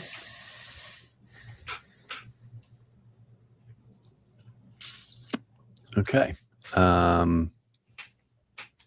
We could start on 1. I'm going to just wait. I'm not doing anything this turn while they go in. Okay. Let them get in first. On 2. That's me. How many are there, or any discrepancies between them that I can see? No discrepancies, and there's a handful of them. At least as many as you all, maybe more. All right. Or unless you want to stop and count, I'm sure you don't. No, I'm gonna. But what's your ruling on subdual damage? Can I whack one with the flat of my my weapon? Yeah, you can announce you want to subdue rather than kill. Yep. So I'm gonna just knock one out, or Okay. try to. Probably not. Yeah. 10, Not so much. 10 plus a little bit, but I don't know. No, their armor class is not that bad. Okay. Who was it? Got somebody on 3? I was on 2 also, but I'm just moving Okay. up to the closer to the door because I have the torch, Mhm. just so we can see inside. Okay.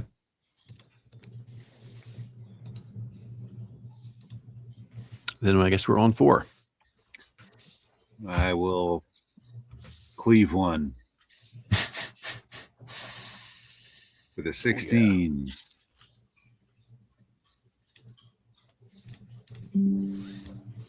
I assume that hits. It does indeed. For 2, where's my character sheet? Shit. 2 points of damage. Massive. It's that inferior sword you have. Right. Yep. That's the problem. Dang it. Okay. Well, you do manage to hit, but you do not kill anybody.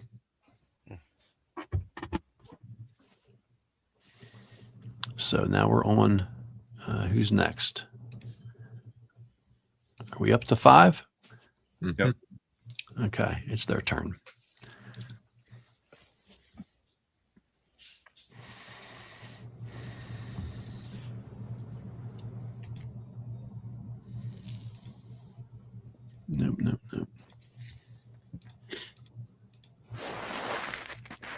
All right. So a few of them are going to attack Karzlek because he was not very nice to them.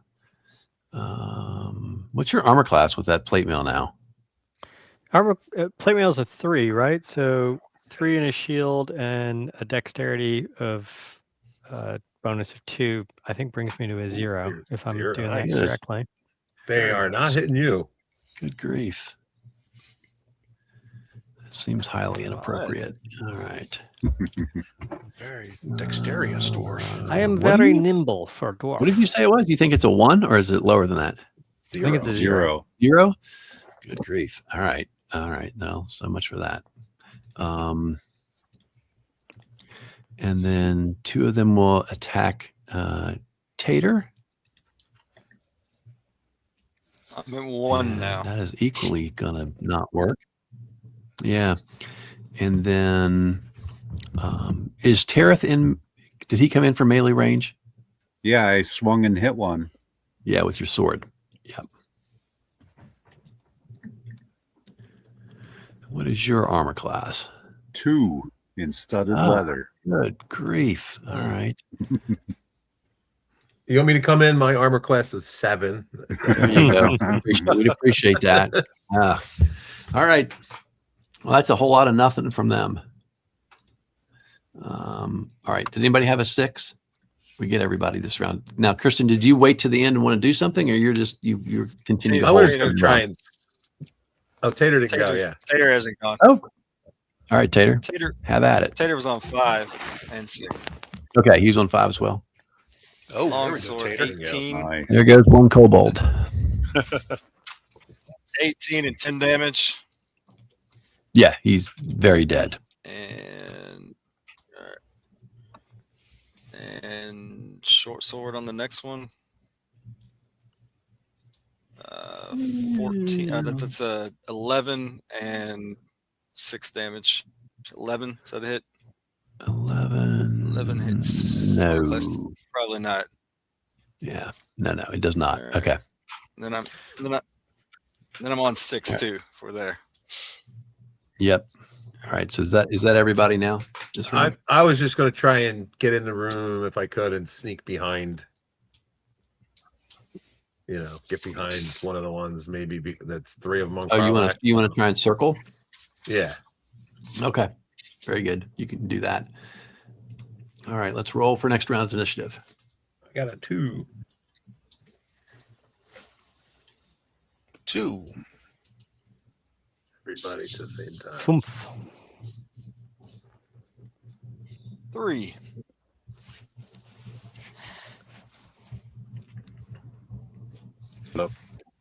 There we go. What the heck? Okay. Do we all roll? Yes. Yep. Okay. So I think I'm the word. trying. Whoop. Okay. I didn't see any All right. ones. There. I got a 5. All right. We're on 2. That's me. All right. Me too. Can Marcus step in and swing his flail at one while holding the torch? Okay. Yep. Certainly he can. Oh, Jesus.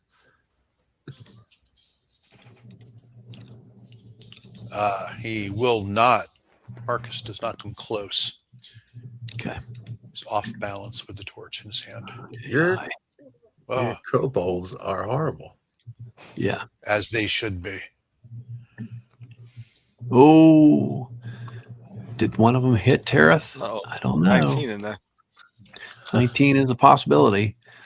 Let's see here. Armor class 1 coming through with the big swing.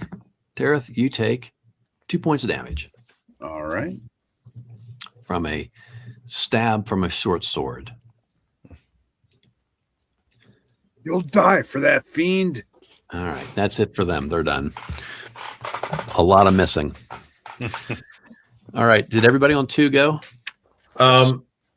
Do I get a backstab attempt or? You do. All right, that is 13 to hit. Yeah, I don't know about that. Doesn't seem very good. Is that with all your bonuses? Yeah. Yeah. No. Okay. We on 3 then? 3. Tater goes. Let's Yep, say that's a hit. 17 and 9, 11 damage. Yeah. Yeah. So, all right. So 11 Taters go damage. both. There were 2 attacking you. Now they're both dead. Okay. All right. Can I attack another one? Yeah, you can turn and attack. Nope. There are it's a miss. 3 attacking Karzalak, and there are 2 attacking Tereth, and there's 1 attacking Marcus. Okay. I missed. Okay. All right. We're on 3. 4. All right. 5. All right, again, trying to subdue 13, armor class 7. Number 7 is a miss. Okay. Rolled a 4. Also a miss. All right. Tater, do you have an extra attack here at the end of the round? Or was that last time? Tater's got 2 on 6. Yeah. No, he's got. Right. He's got 1. He's got 1. Yeah. Miss. That's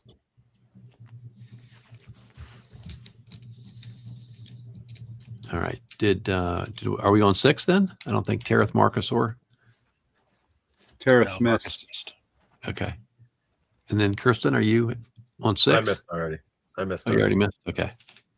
All right, then we are back to initiative, right? I'll go last.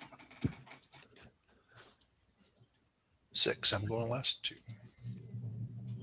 2, I'm quick. Oh, Tater.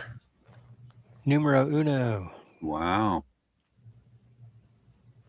Okay, we're on 1. Still trying to subdue 1.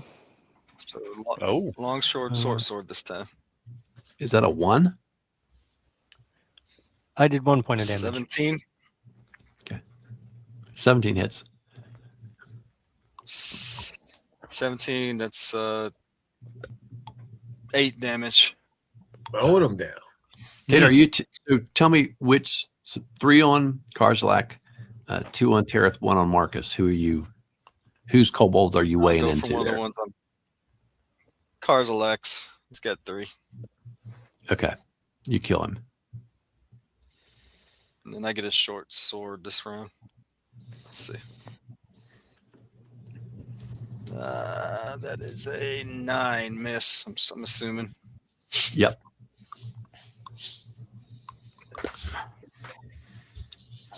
Okay, we on 3, 4. Oh, That's the, sorry, I was on 2. okay. And I missed. Okay.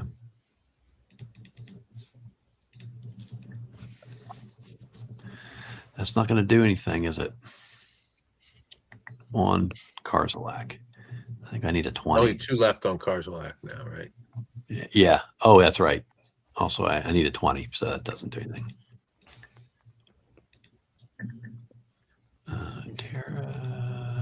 Tereth is an armor class of 1? 2. 2? Yeah, still misses. And Marcus. What's Marcus's armor class? Without his shield up because he's holding a torch, it's a 5. Oop, that just hits. 1 point of damage. And that's it for the kobolds. All right, so we're on 5. 6. That's me. I Marcus missed again. You're dancing around back there, unable to hit anybody. Not going real well. Marcus only has an 11. That's AC 9. These kobolds are going to be the death of you guys. I'm If they- glad if only they nobody's could hit. watching the heroes. Switching of my ground get our dice. butts I kicked think by a Tater's just going to handful kill of them all. Yeah. All right, Delaying action. I think we're on 6. Tater, do you got anything left this round? Uh-oh, Tater's frozen. He did 2 attacks this round, though. Okay. And we're back to initiative, I guess. 2. 3. Tereth on 4.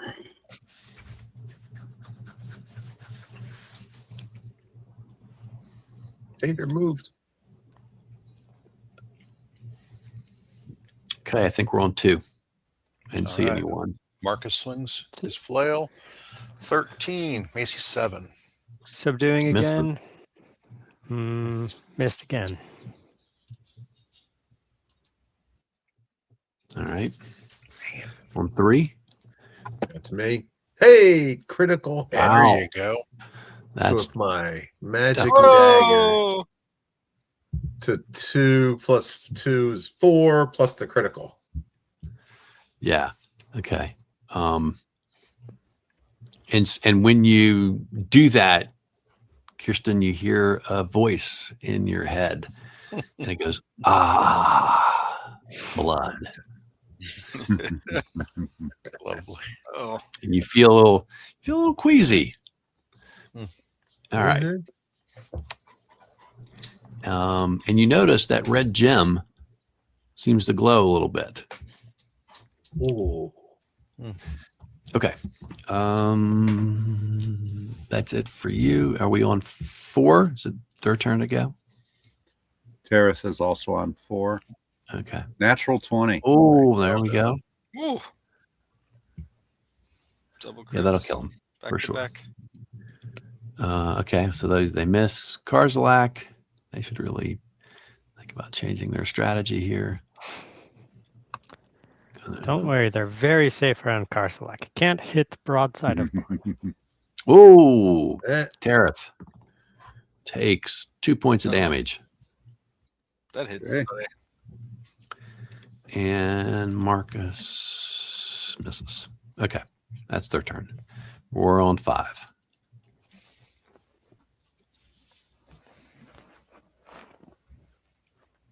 Six. Did we lose Tater? yeah, he's on a 6 on this round. I saw him roll. Yeah, I feel like He's- he's frozen. I He's think like he's a very lagging. He's delayed. lagging. He's not frozen. He's lagging. Tater, if you can hear us, it's your Roll turn. 2 20s. 6. I'm back. There you go. I get 2. That's an 11 miss.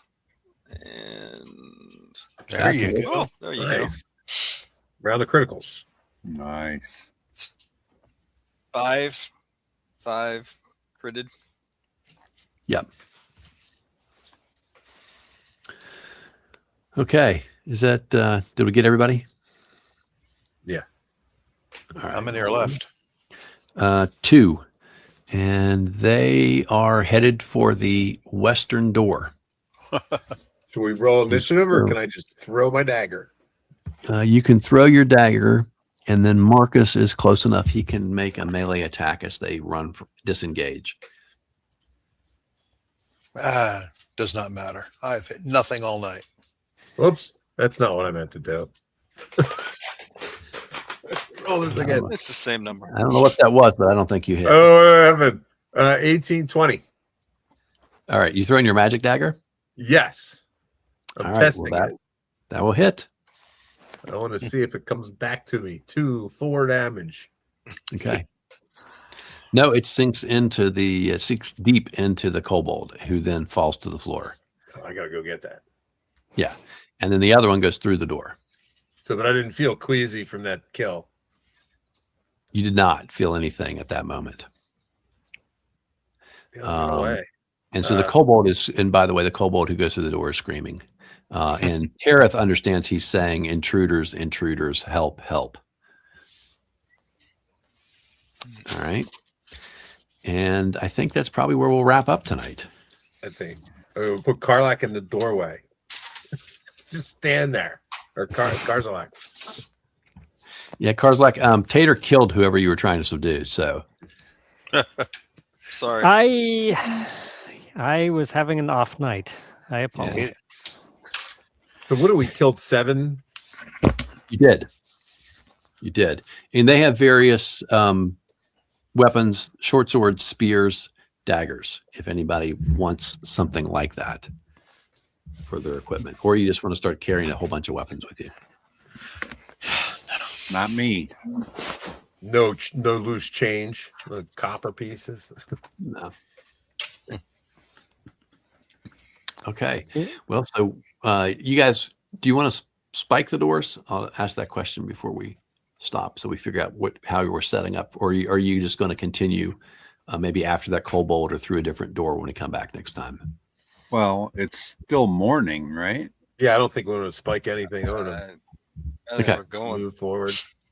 All right. So Unless we'll pick we- up here with the dead kobolds, and then Kristen, when you pick up the dagger, you notice that the gem is glowing even more brightly. The little ruby gem. This is my favorite thing. All right, get the adventurer's log, everybody. Yeah, there you go. Oh, look at that. Okay. Any questions here before we wrap up, and then we'll go offline and we'll talk a little bit about our schedule for next time. All right. For those guys, if anybody's still watching, we appreciate you. Thanks for watching. And